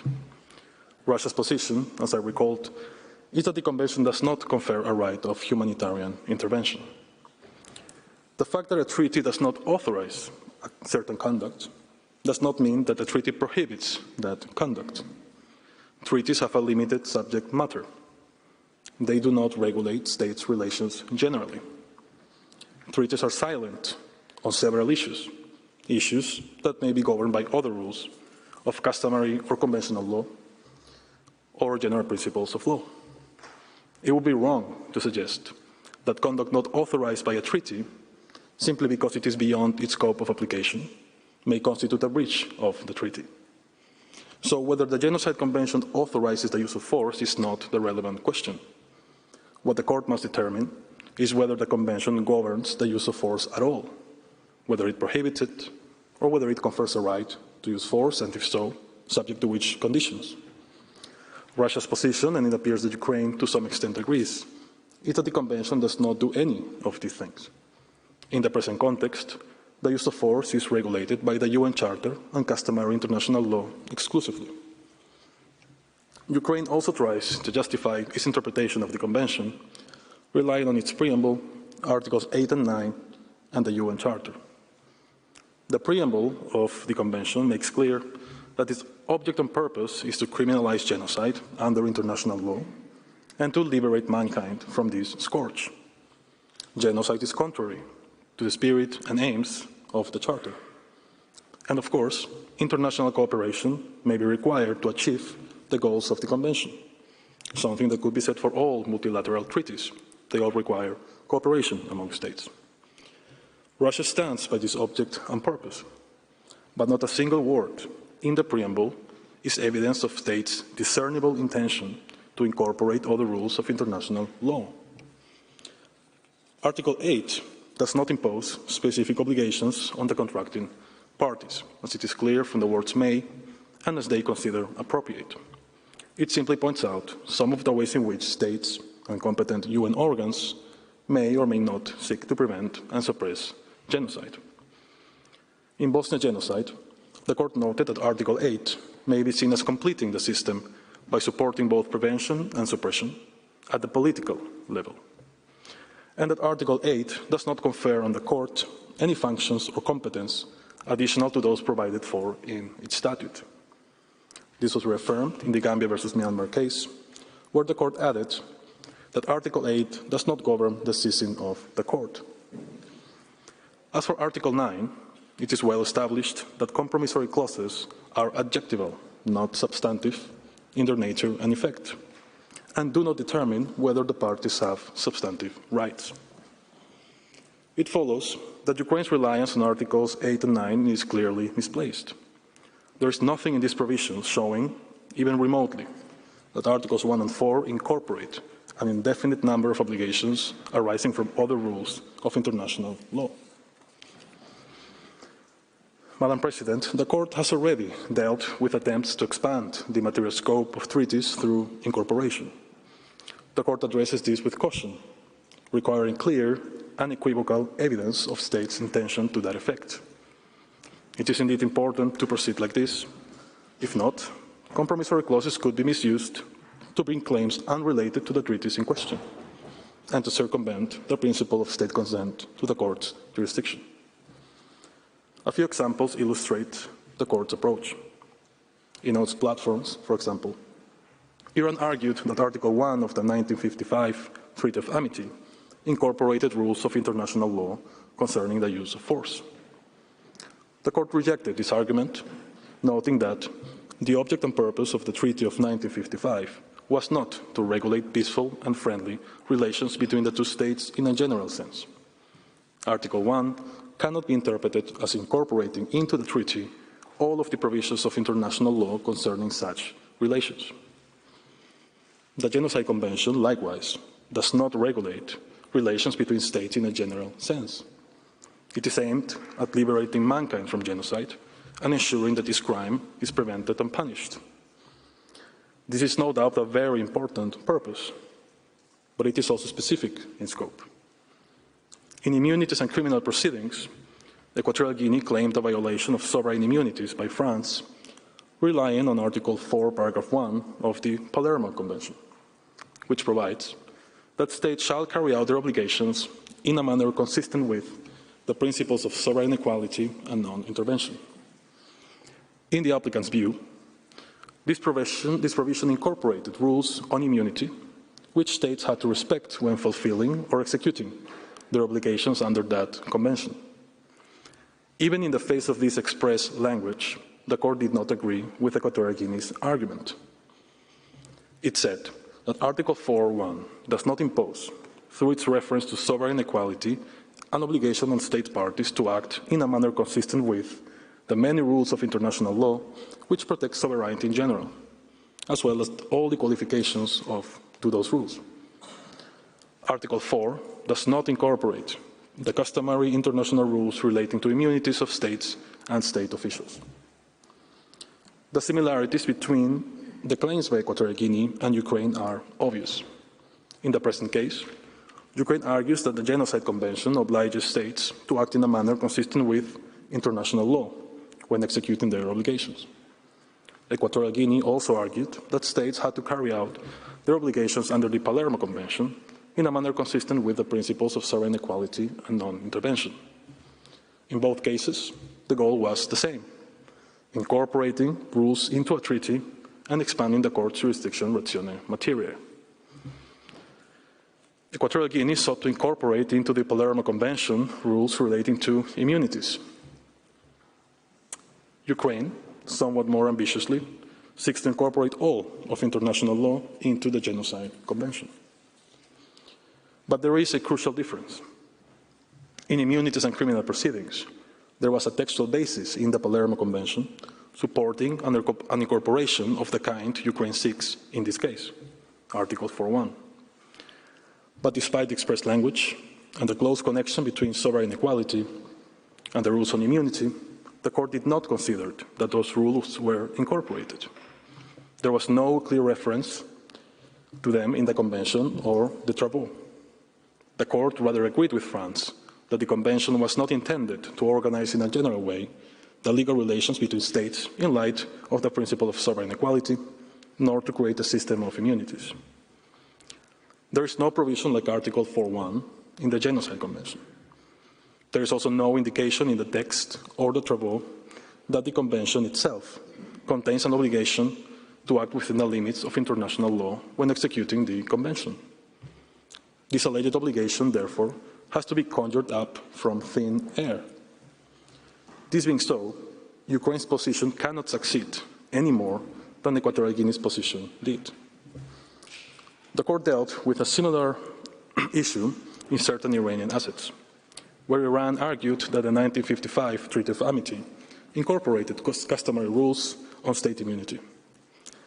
The court interpreted in detail the articles invoked by Iran and concluded that none of them were capable of bringing within the jurisdiction of the court questions of immunity. Iran's position was based on a reading of the Treaty of Amity that was at least plausible, taking into account several textual elements that to some extent supported a potential incorporation. Yet the court dismissed it. In the present case, Ukraine's position finds no support, none, in the text of the Convention, nor in its object and purpose, nor in its drafting history. There is no link between the Convention and other rules of international law, no renvoi that could lead to an incorporation. Madam President, members of the Court, the legality of the use of force cases are also relevant in this context. At the outset, I should recall that the bombing of Yugoslavia by NATO member states was carried out as an intervention alleging human rights violations and genocide.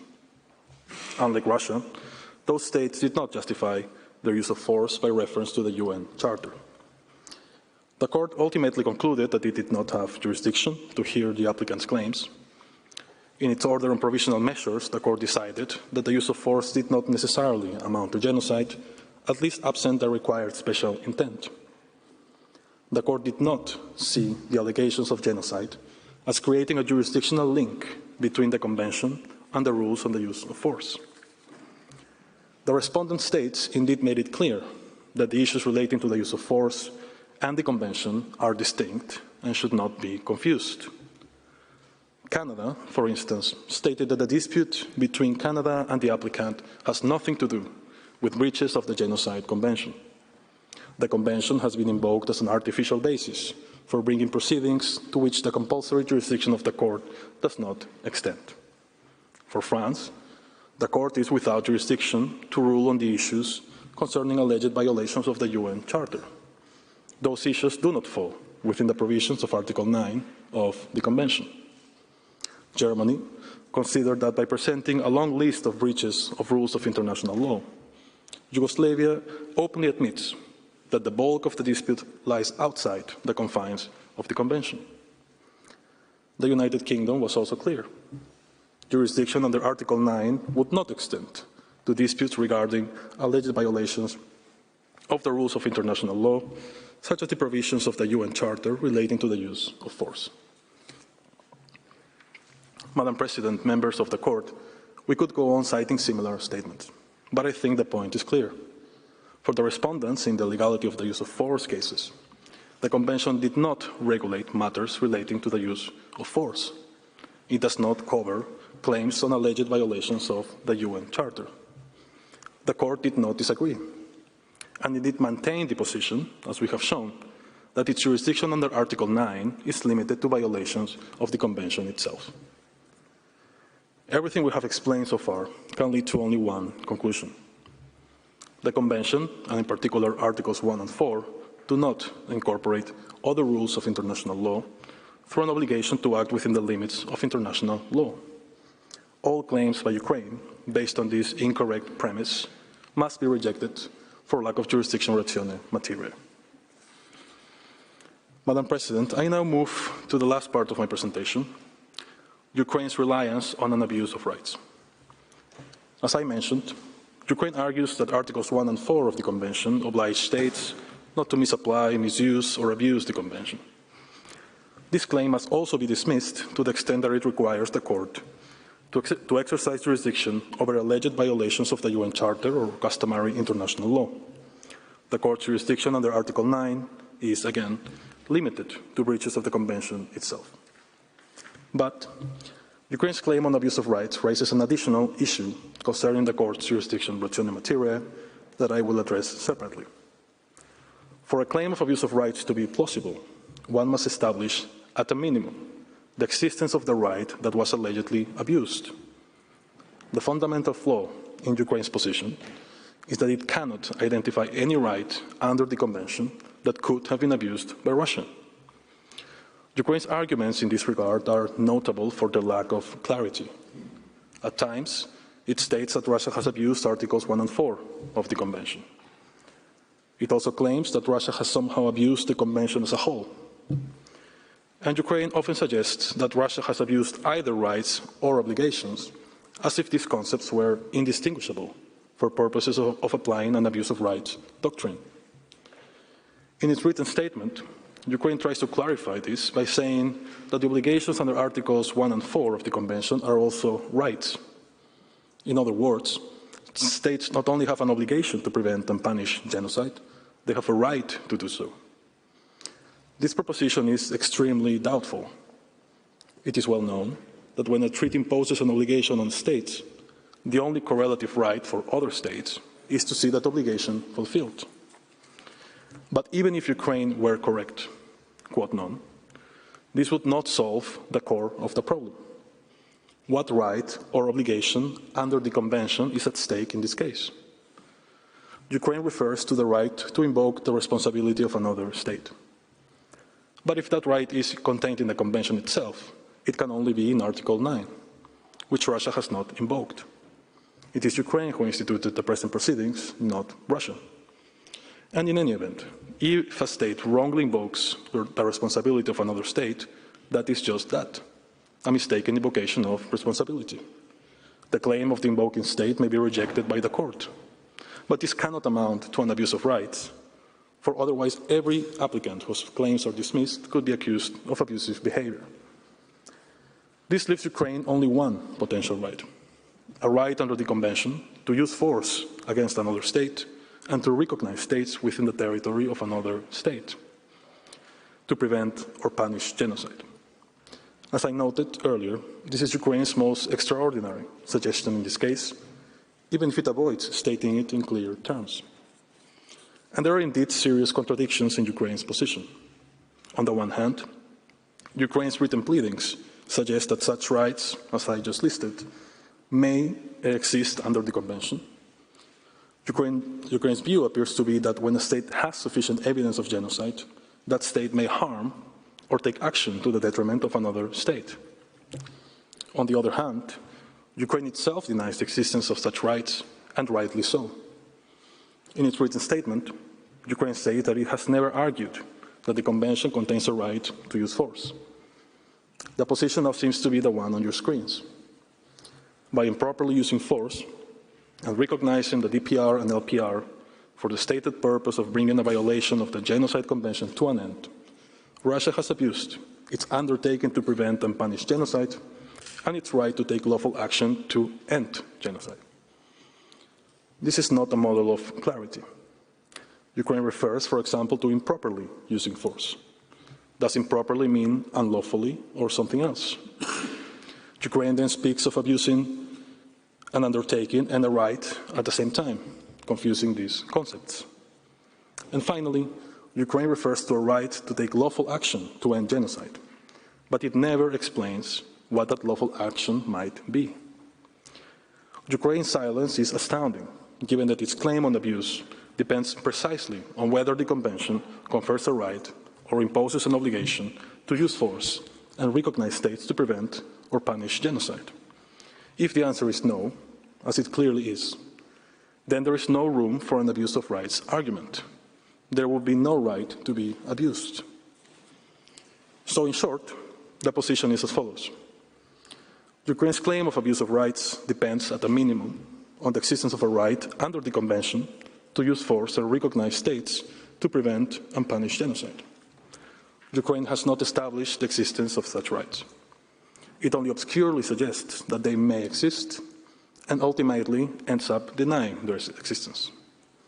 Russia also considers that such rights or obligations do not exist under the Convention.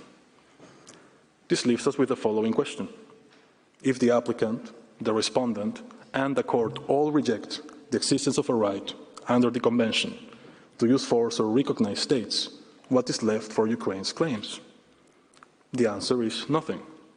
An abuse of rights cannot apply to imagined rights that one party may ascribe to the other, while in fact both parties and the court deny them. One cannot abuse something that does not exist. Ukraine's claim, therefore, is simply moot. It cannot be based on any right or obligation contained in the Convention. This should lead you to dismiss Ukraine's claim for lack of jurisdiction ratione materiae. The abuse of a right that does not exist under the Convention cannot be the subject of proceedings under the compromissory clause of the Convention. There is no need to defer this matter to the merits because there is no real disagreement between the parties. And the court should avoid sending a message that the Convention may contain a right to unilaterally use force or to recognize states within the territory of another state. The Convention does not contain such rights. Madam President, members of the court, this concludes my presentation. I thank you for your kind attention and kindly request you, Madam President, to invite Professor Xianhou Yi to the podium to present Russia's third and fourth preliminary objections. I thank Mr. Crissato, and I now invite Professor Xianhou Li to address the court. You have the floor, Professor.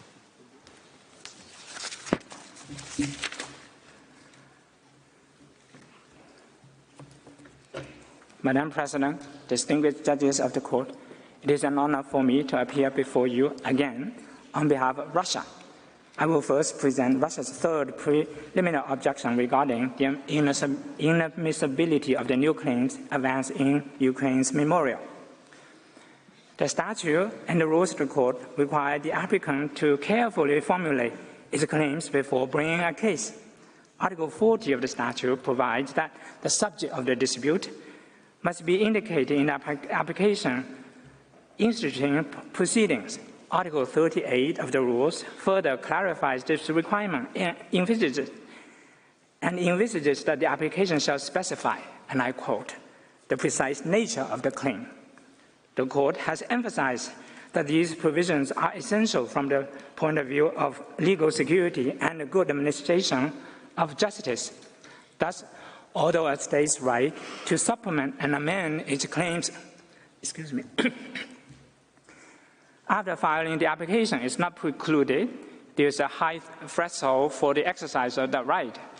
Ukraine quoted from a commentator to the effect that the exposition of the subject of the dispute and the nature of the claim in the application is expected to be supplemented and elaborated in further proceedings, insinuating much more than what the commentator said.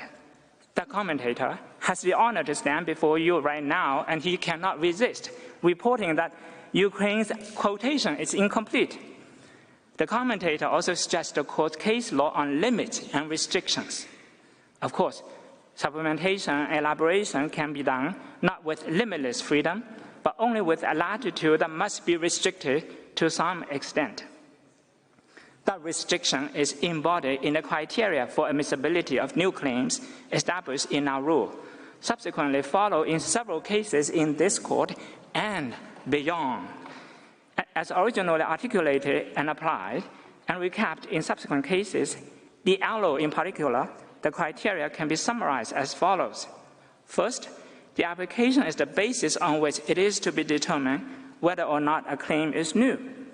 Ukraine's attempt to put weight on the very late presentation of a new claim in an egg-loss case, applying the Nauru criteria as if presentation in the memorial would be permissible, is without merit. As the court emphasized in Diallo, and I quote, "In this respect, it is the application which is relevant." Second, a new claim is inadmissible. It's not inadmissible, it's a facto. The decisive consideration is the nature of the connection between the claim and the court and the one formulated in the application.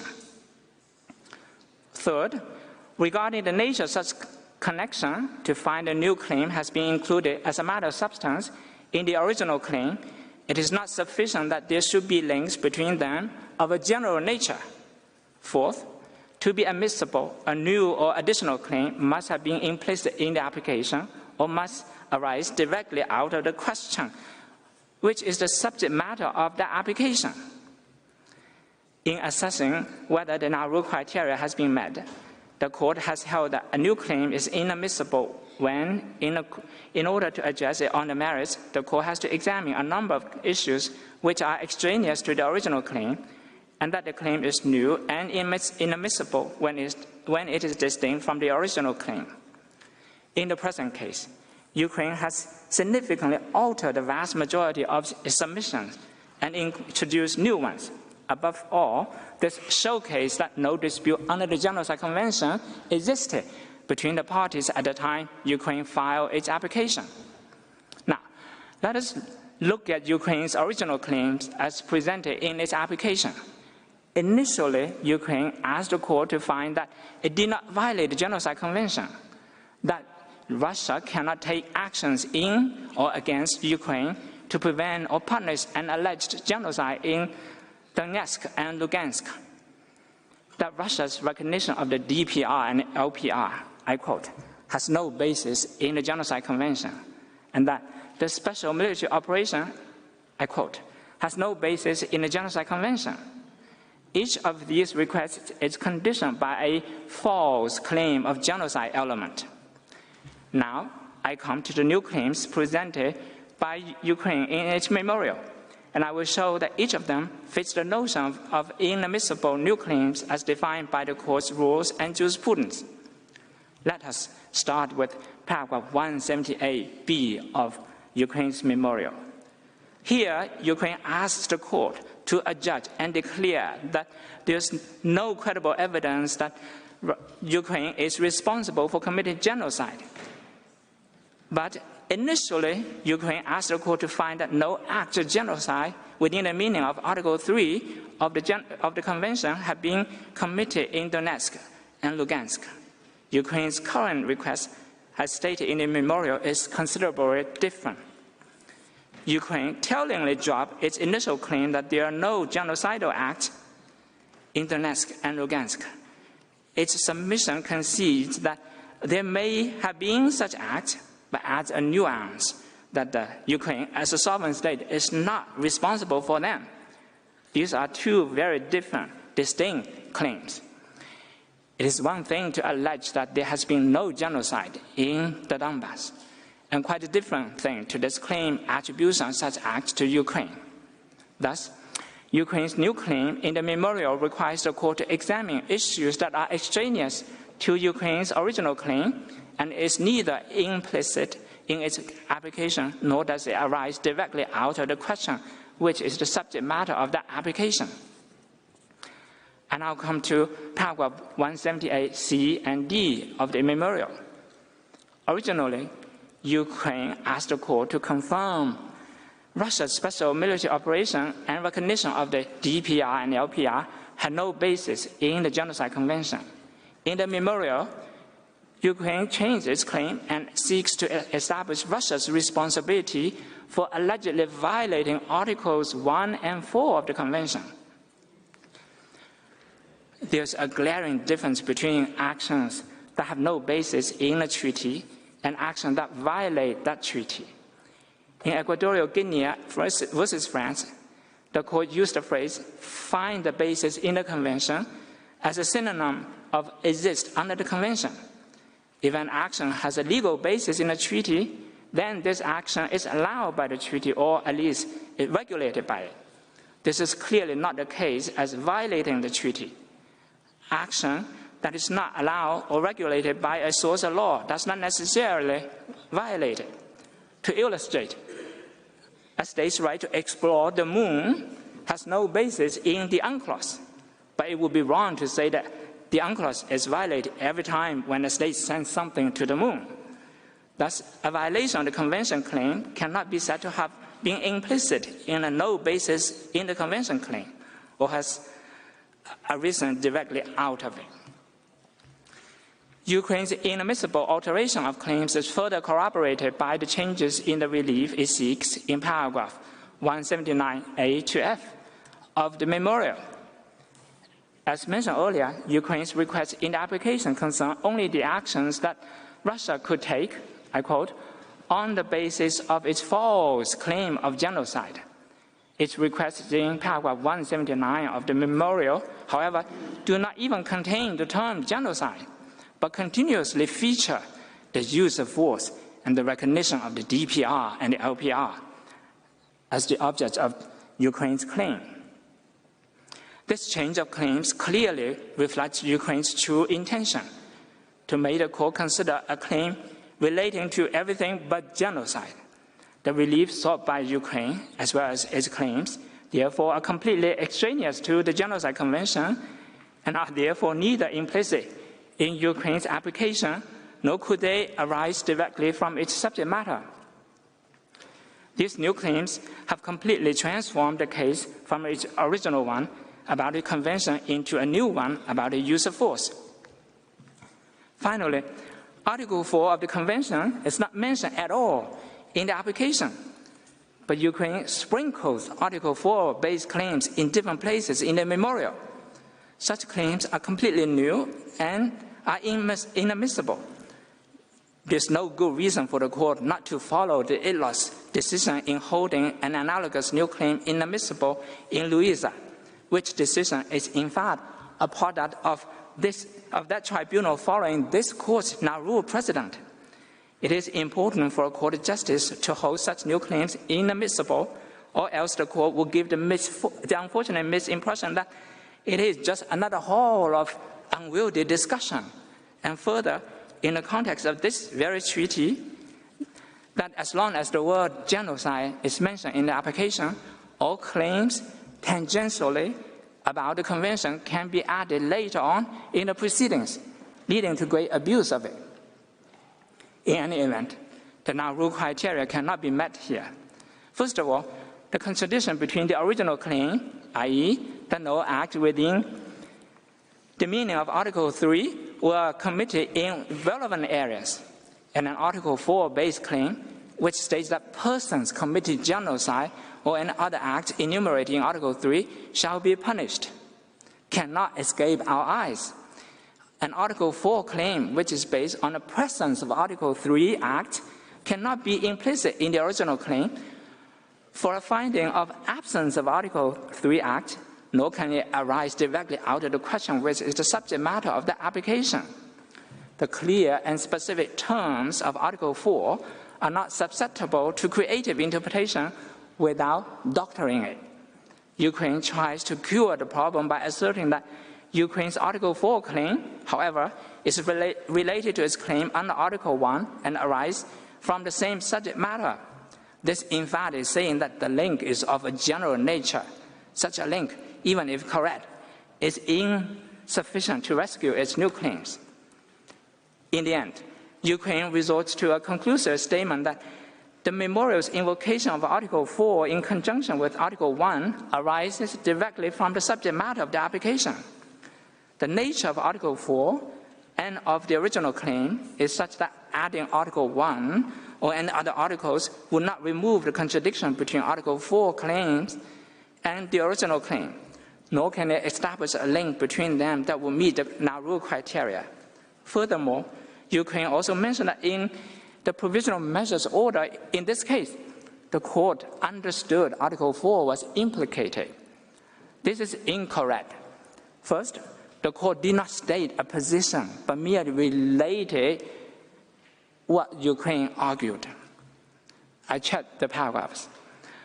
Furthermore, since Article 4 was not mentioned at all in the application, the court's mention has no impact, definitely none on the objecting party, as the dialogue shows. Ukraine attempts to rescue its new claims by describing them as falling within, relating to, or related to the subject matter of the dispute or its application. In the relevant section heading of the written statement, paragraph 146 and paragraph 152, respectively, this shows that Ukraine itself can only muster links of a general nature between its new claims and the original claim, which Nauru, tells us that are insufficient for such new claims to be admissible. This shows that the Nauru criteria are not met here. Ukraine also occasionally describes Russia's arguments as mere semantics without substance. I believe the arguments I have highlighted have plenty of substance in them. Ukraine further tries to portray the transformation of its claims as mere adding specificity to the submissions it made in the application. This characterization is, to say the very least, very far from reality. This cannot be mere adding specificity to the claims when your submissions change not only in form but also in substance.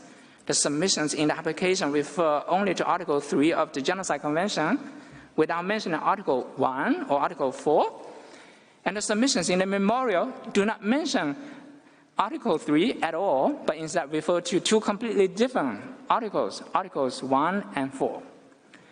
This cannot be mere adding specificity to the claim when each of the submissions in the application refer to a false claim of genocide. And in contrast, the memorial makes no mention of a false claim of genocide, and instead half of Ukraine's submissions refer to the term use of force, or issues of customary international law, having nothing to do with the convention.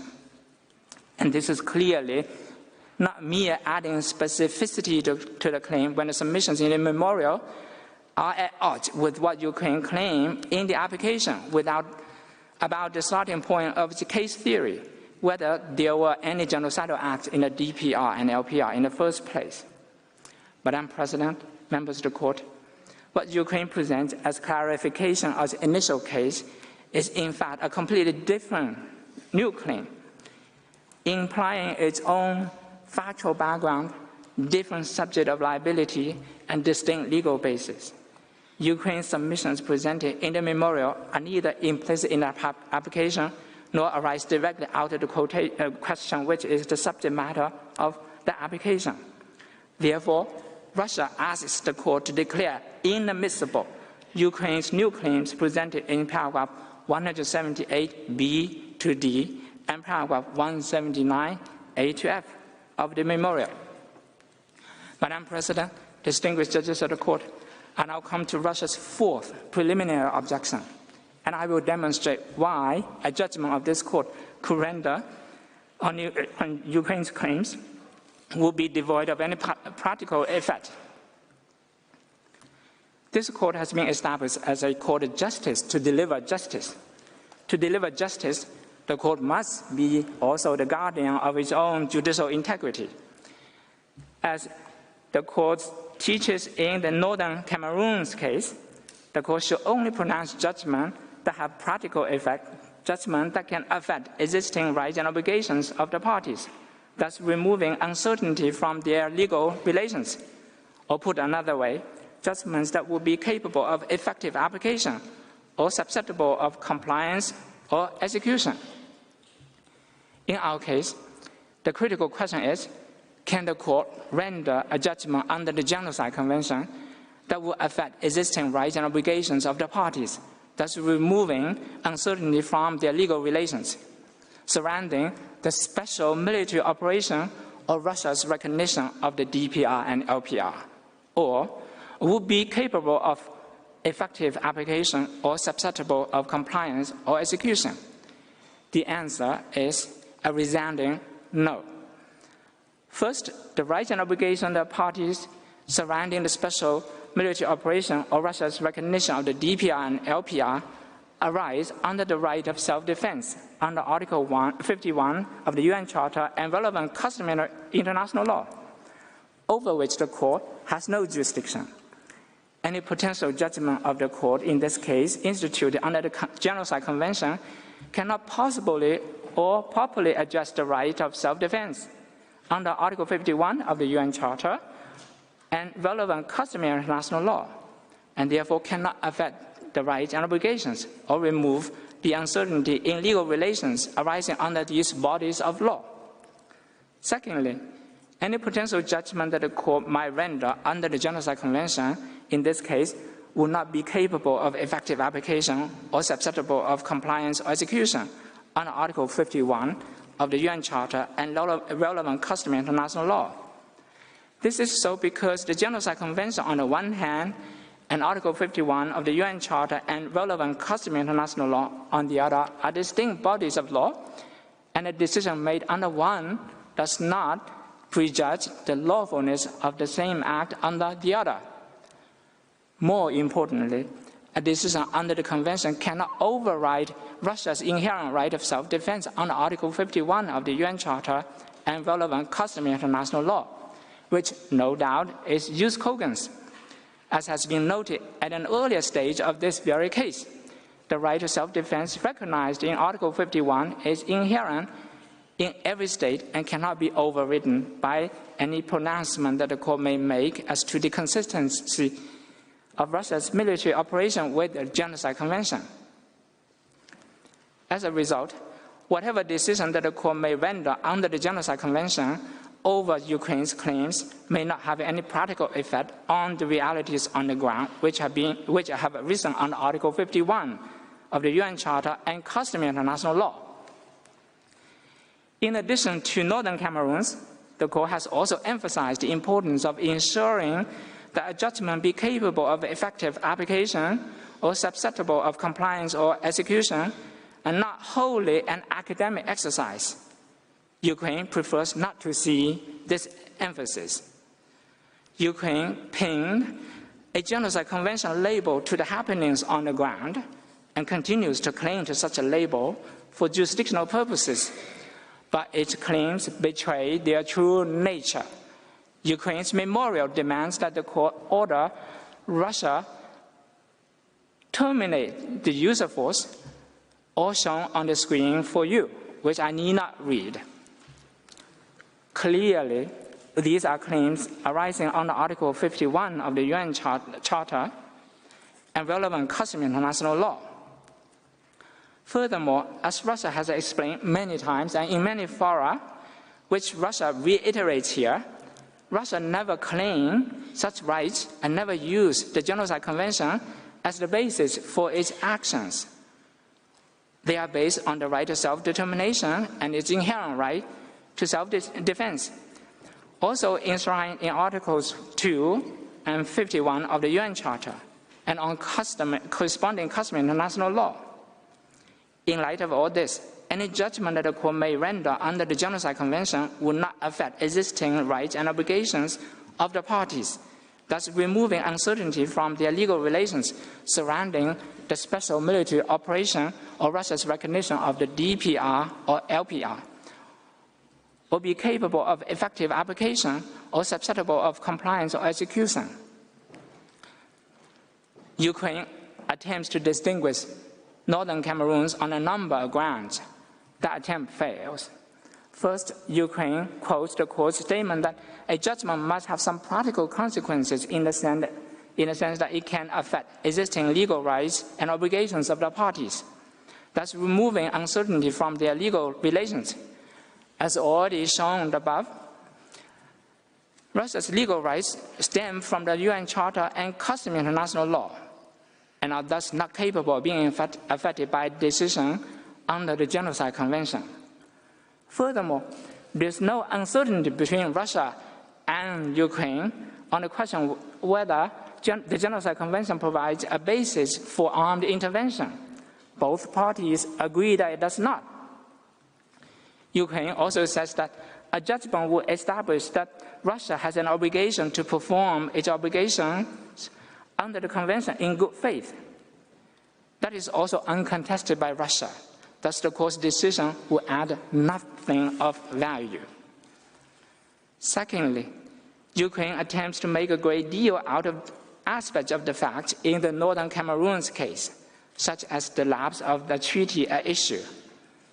In fact, the court did see some potential in Cameroon's litigation maneuver, but noted that Cameroon recognized that the court could not invalidate the plebiscite, which was a key event there, and asked the court to address a question of no relevance, which led the court to realize that, as a result, the court is relegated to an issue remote from reality.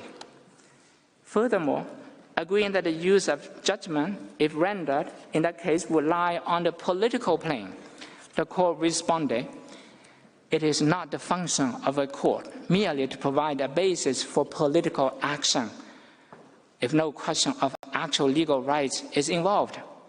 The court then declined the invitation to play there. Here too, in this case, by asking the court to rule on the interpretation and application of the Genocide Convention, Ukraine relegates the court to an issue remote from reality, the reality surrounding the special military operation, so as to provide a basis for Ukraine's political action. Madam President, distinguished judges of the court, I will ask that to this invitation from Ukraine, you say thanks, but no thanks. Ukraine's attempt to distinguish nuclear tests also fails. Ukraine noted that certain type of nuclear tests were stopped in those cases, but that the special military operation is ongoing now. Again, the special military operation is not going along the legal line as Ukraine claims, i.e., under the Genocide Convention. Whatever facts prevail in nuclear tests, the key rule is that at the time of adjudication, there must be a life dispute between the parties for the court to proceed, or, as the court said, the dispute brought before it must therefore continue to exist at the time when the court makes its decision. This has been confirmed in the recent judgment in Chile versus Bolivia. Here, there had never been a dispute between the parties under the Genocide Convention to begin with, as Russia never claimed that the convention what Ukraine put in Russia's mouth, which was made clear in Russia's letter to the Security Council before the filing of the application, and affirmed in Russia's letter to the court dated March the 7th, 2022. Quite a few other statements confirm the same point. Ukraine also suggests that reparation for the harm suffered due to Russia's non-compliance would represent practical effect. However, such reparation would be impossible if the alleged harm was due to Russia's exercising its right to self-defense, over which the court has no jurisdiction. And any such right to Ukraine would be overridden by Russia's right of self-defense. Finally, Ukraine attempts to recast Russia's no practical effect objection from an objection on admissibility to a defense on the merit. but this is meritless. Ukraine argues if Russia wishes to deny that the convention played any role in its actions, then Russia is free to present the alternative factual narrative as a defense on the merit. But Russia has demonstrated in its preliminary objections and in the presentations today very clearly that the Genocide Convention plays no role in its military operation, clearly and manifestly. That operation is conducted under the right of self-defense, and this objection of the Russian Federation should be decided at this stage. In sum, any potential judgment upholding Ukraine's claims would be devoid of practical effect, and as a result, these claims are inadmissible. Madam President, I've come to the end of my presentation. I would like to invite you to give the floor to Mr. Udivichenko to continue the presentation. I thank Professor Yi for his statement, and I now invite Mr. Kirill Dovichenko to take the floor. You have the floor, sir.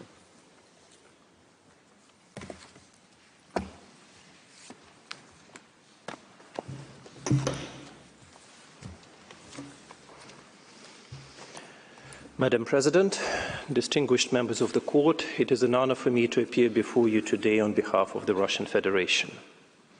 I will present Russia's fifth and sixth preliminary objections, and I begin by demonstrating that Ukraine cannot present, at least not in this court, a reverse request that there is no evidence of genocide.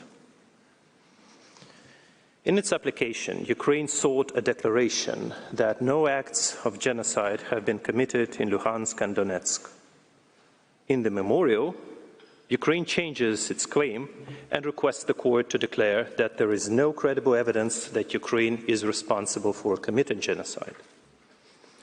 Russia has already explained why this change is inadmissible. Nevertheless, both the original claims and the new claims are formulated to seek a negative declaration. Thus, none of them can be accepted by the court for this reason alone. The court has before it an unusual situation where a potential wrongdoing state attempts to preempt the orderly process and rushes to the court to get a judgment that there is no breach of its obligations. To request such a reverse compliance declaration is essentially to force the respondent state to litigate a legal claim that it has not made yet. Such reverse requests are a speciality of the WTO law, but their implementation suggests specific provisions that were carefully negotiated in the WTO dispute settlement understanding. Significantly, they allow a panel to assess the legality of measures that a party took to comply with the recommendations issued in a dispute that had been already adjudicated. Such reverse requests are not expressly permitted or even known in international dispute settlement more broadly, and for a good reason. A reverse compliance determination would preempt the right of the state to invoke responsibility of another state if and when it considers appropriate to do so. States that have not breached any obligations might become respondents and would have judgments issued against them. Ukraine attempts to find a basis for its reversed claim in Article 9 of the Genocide Convention, which states that the dispute can be referred to this court at the request of any party thereto. But according to the Travaux Préparatoires, the drafters of the conventions did not attach any specific meaning to this phrase and considered this addition as merely editorial in nature. If we read this phrase properly, its meaning is very simple. Should two contracting parties have divergent views as to the interpretation, application, or fulfillment of the convention, either can then refer this issue to the court. This phrase does not, cannot, and as the Travaux confirms, was never intended to change the standard way of how the states invoke responsibility of each other. For half of the century that Article 9 exists, no one has argued in favor or even suggested such as a distorted reading of this phrase. Besides the fact that reverse compliance claims are alien to the Convention and to the international law in general, there are at least 4 additional reasons why the Court should refuse to proceed on Ukraine's request in this case. First, the Genocide Convention does not and was never intended to determine whether a state has made a valid allegation of genocide against another state, let alone whether such allegation is supported by credible evidence. As its title makes it clear, the Genocide Convention concerns only the contracting parties' erga omnes obligation to prevent and punish this heinous crime. In the declaration to the Order on Provisional Measures, Judge Benuna has already exposed a fundamental flaw of Ukraine's claim and noted that it is unclear what right protected by the Convention is allegedly breached in this case. Judge Benuna is right. By advancing a reverse claim, Ukraine does not actually exercise any legal right under the Genocide Convention. Instead, it raises a premature defense against the potential claim of which no one has yet seized this court. Whether or not Ukraine has breached the Convention is a matter for the court to decide if and when such an issue is validly brought under the Convention against Ukraine, not by Ukraine. Thus, Ukraine's reversed request still fails to engage a plausible right under the Convention so that the court could allow that request and actually exercise jurisdiction over this case. Second reason not to proceed with Ukraine's request is that Ukraine's reversed claim contradicts the international law principles of judicial propriety and equality of the parties. Interstate disputes require careful and lengthy preparatory work, especially when they concern serious human rights violations such as genocide. Hundreds of individuals need to be interviewed. Numerous records must be located and studied. Complex experiments need to be held. Years of fact-finding would elapse before an applicant is able to collect evidence worthy of the esteemed court. On the contrary, an applicant under the reversed claim, by contrast, is relieved from this burden. Ukraine attempts to prove a negative fact. It naturally serves Ukraine not to provide evidence of genocide to the court, but to conceal it. As the court is well aware, for the past 8 years, Donetsk and Luhansk regions have been suffering from ongoing attacks and other hostilities executed by the forces of the Kiev regime. This makes any fact-finding work on site very difficult, if not impossible. We all know cases in the past where definitive evidence of genocide transpired several years after it was committed. We should not turn a blind eye on this terrible experience of the belated revelation. Under Article 60 of the statute, the judgment of the court is final and without appeal. It would constitute res judicata. If a state is allowed to secure a preemptive victory against a patently incomplete set of evidence, it would thus have protection against the subsequent claim against it, even on the basis of the new compelled evidence that become available in the future. On the other hand, if the court dismisses Ukraine's claim, the court will not automatically hold Ukraine responsible for the breach of the Genocide Convention. The court will only rule that Ukraine cannot preemptively stop a claim that could be brought against it in the future. Third reason is that engaging with Ukraine's reversed claim is incompatible with the judicial function of the court. Ukraine asks the court to assess the existence of genocide by Ukraine. But this court is not a body that conducts complex investigations, especially those of criminal nature. It does not have a fact-finding mission. The United Nations have tasked this court with settling legal disputes between states. It is not the court's role to gather and assess factual matters on the ground. especially long before a legal dispute has actually materialized. Fourth, the court's own case law speaks against reverse compliance claims. The court has simply refrained from considering them. From almost 200 cases ever brought before the court and its predecessor, Ukraine was only able to find 2 matters which it believes resemble reverse compliance case.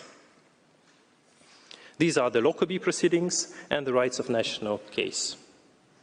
But these references are clearly flawed. Judge Shahabuddin warned that the judgment may not be deemed as a convincing precedent when it did not rule on the disputed legal point. This consideration is applicable to the present case. In the cases relied by Ukraine, the reverse nature of the claim was not subject to court's review. I will start with the Lockerbie case between Libya and the United Kingdom, on which Ukraine referred to in its written observations. In that case, Libya asked the court to declare that it had fully complied with all of its obligations under the Montreal Convention, and that the United Kingdom had breached and is continuing to breach its legal obligations to Libya under the Montreal Convention. This case is not compatible with the present one for several reasons. First, in Lockerbie, the United Kingdom did not object against Libya non-violation complaint per se.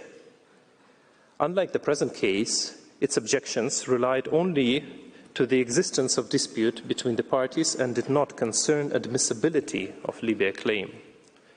In fact, the court did not specifically address the United Kingdom's reverse compliance objection and limited itself to stating that the dispute exists between the parties under the Montreal Convention.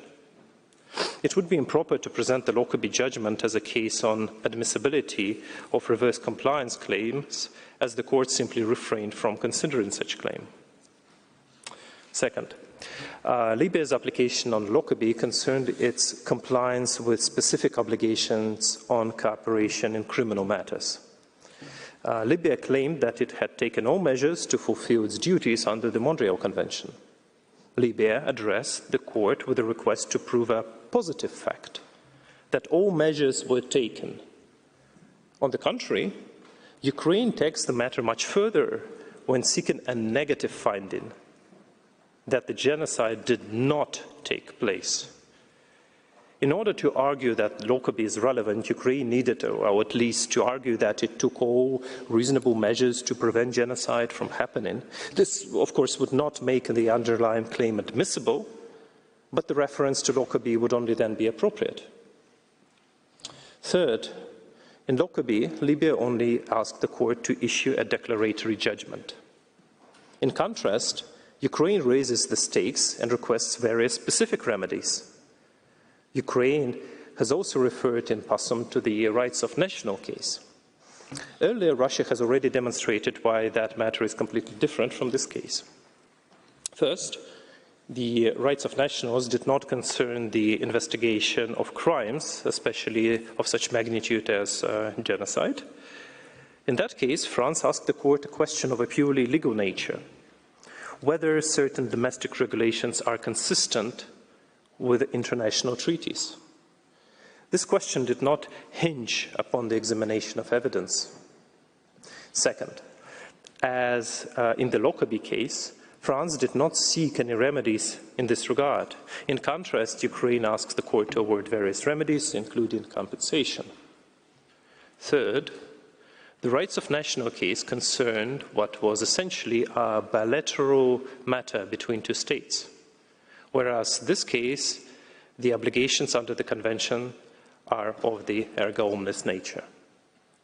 Fourth and finally, even if one could consider France's application on the Rights of National case to be even remotely similar to Ukraine's request in this case, any such resemblance ended when the respondent state, well, in that case, the US, chose not to pursue any objections on the jurisdiction or admissibility. Instead, it brought a counterclaim against France. From that moment, the Rights of Nationals was transformed into a standard contentious case between the two states. As you may see, there are fundamental reasons why the court has never dissented to consider reverse claims in the context of invoking responsibility. Any such judgment would not rest on solid facts, would not be fair, and would only spawn prejudice. Madam President, this concludes my arguments on Russia's fifth preliminary objection. I would now move to the final one. The court's case law acknowledges the existence of inherent limitations to its judicial function. One of such limitations recognized by the court is one party's abuse of process.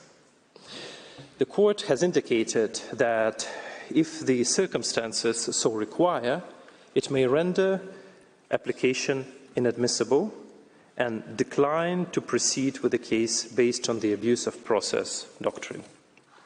According to Professor Kolb, abuse of process can be described as the use of procedural instruments with the aim to secure an undue advantage to oneself with the intent to deprive the proceedings of their proper object and purpose or outcome. There could be no doubt, by the virtue of the underlying proceedings, Ukraine attempts to handcuff a state right to self-defense. The right which the Charter describes as unimpairable. The Genocide Convention is used only as a pretext. Even a quick look can reveal this straightforward plan. Ukraine pursues the claim, but does not have a dispute under the Convention. Otherwise, it would not have to fabricate the only piece of evidence of a so-called dispute just hours before filing this application. Ukraine pursues the claim, but it is different to what was requested at the outset of the proceedings. Ukraine changed its case in the memorial. Its new requests to the court have nothing to do with the allegations of genocide or even absence of genocidal acts in Donbass. Instead, they deal directly with the use of force and recognition of states. Just look how the word genocide disappears from Ukraine's submissions, while the references to the words recognition and use of force significantly multiplied. Ukraine pursues the claim, but cannot explain what right under the Convention was violated. The principle of legal certainty does not allow the claims to be vague and imprecise. Ukraine's memorial tellingly fails to indicate the right envisaged by the Convention that was purportedly breached, even after Judge Benuna directly raised this issue at the provisional measures stage. Therefore, Ukraine seeks an answer from Russia, but has posed no coherent question. And finally, Ukraine pursues its claim with interveners. This twisted case cannot survive on its own. Any manipulation becomes more effective when supported by several actors. So Ukraine rallied its supporters to arrange a massive intervention campaign in an attempt to bend the court to their will. This was done openly, discussed in public, and performed in the most insolent manner. The wording of interventions is copy-pasted from one application to another. Never before the court has seen such a massive intervention campaign, a truly exceptional circumstance, while a rally to arrange such intervention is indeed an abuse. Hence, we observe exceptional circumstances where there are strong reasons for the court to find an abuse of process and declare Ukraine's claims inadmissible. The present case is one where the abuse is so manifest that it should not be overlooked. Madam President, members of the court, that concludes the submissions of the Russian Federation today. I thank you for your attention. I thank Mr. Udovichenko, whose statement brings this sitting to a close. The oral proceedings in the case will resume at 10 a.m. tomorrow, Tuesday, 19 September, when Ukraine will present its first round of oral argument. The sitting is adjourned.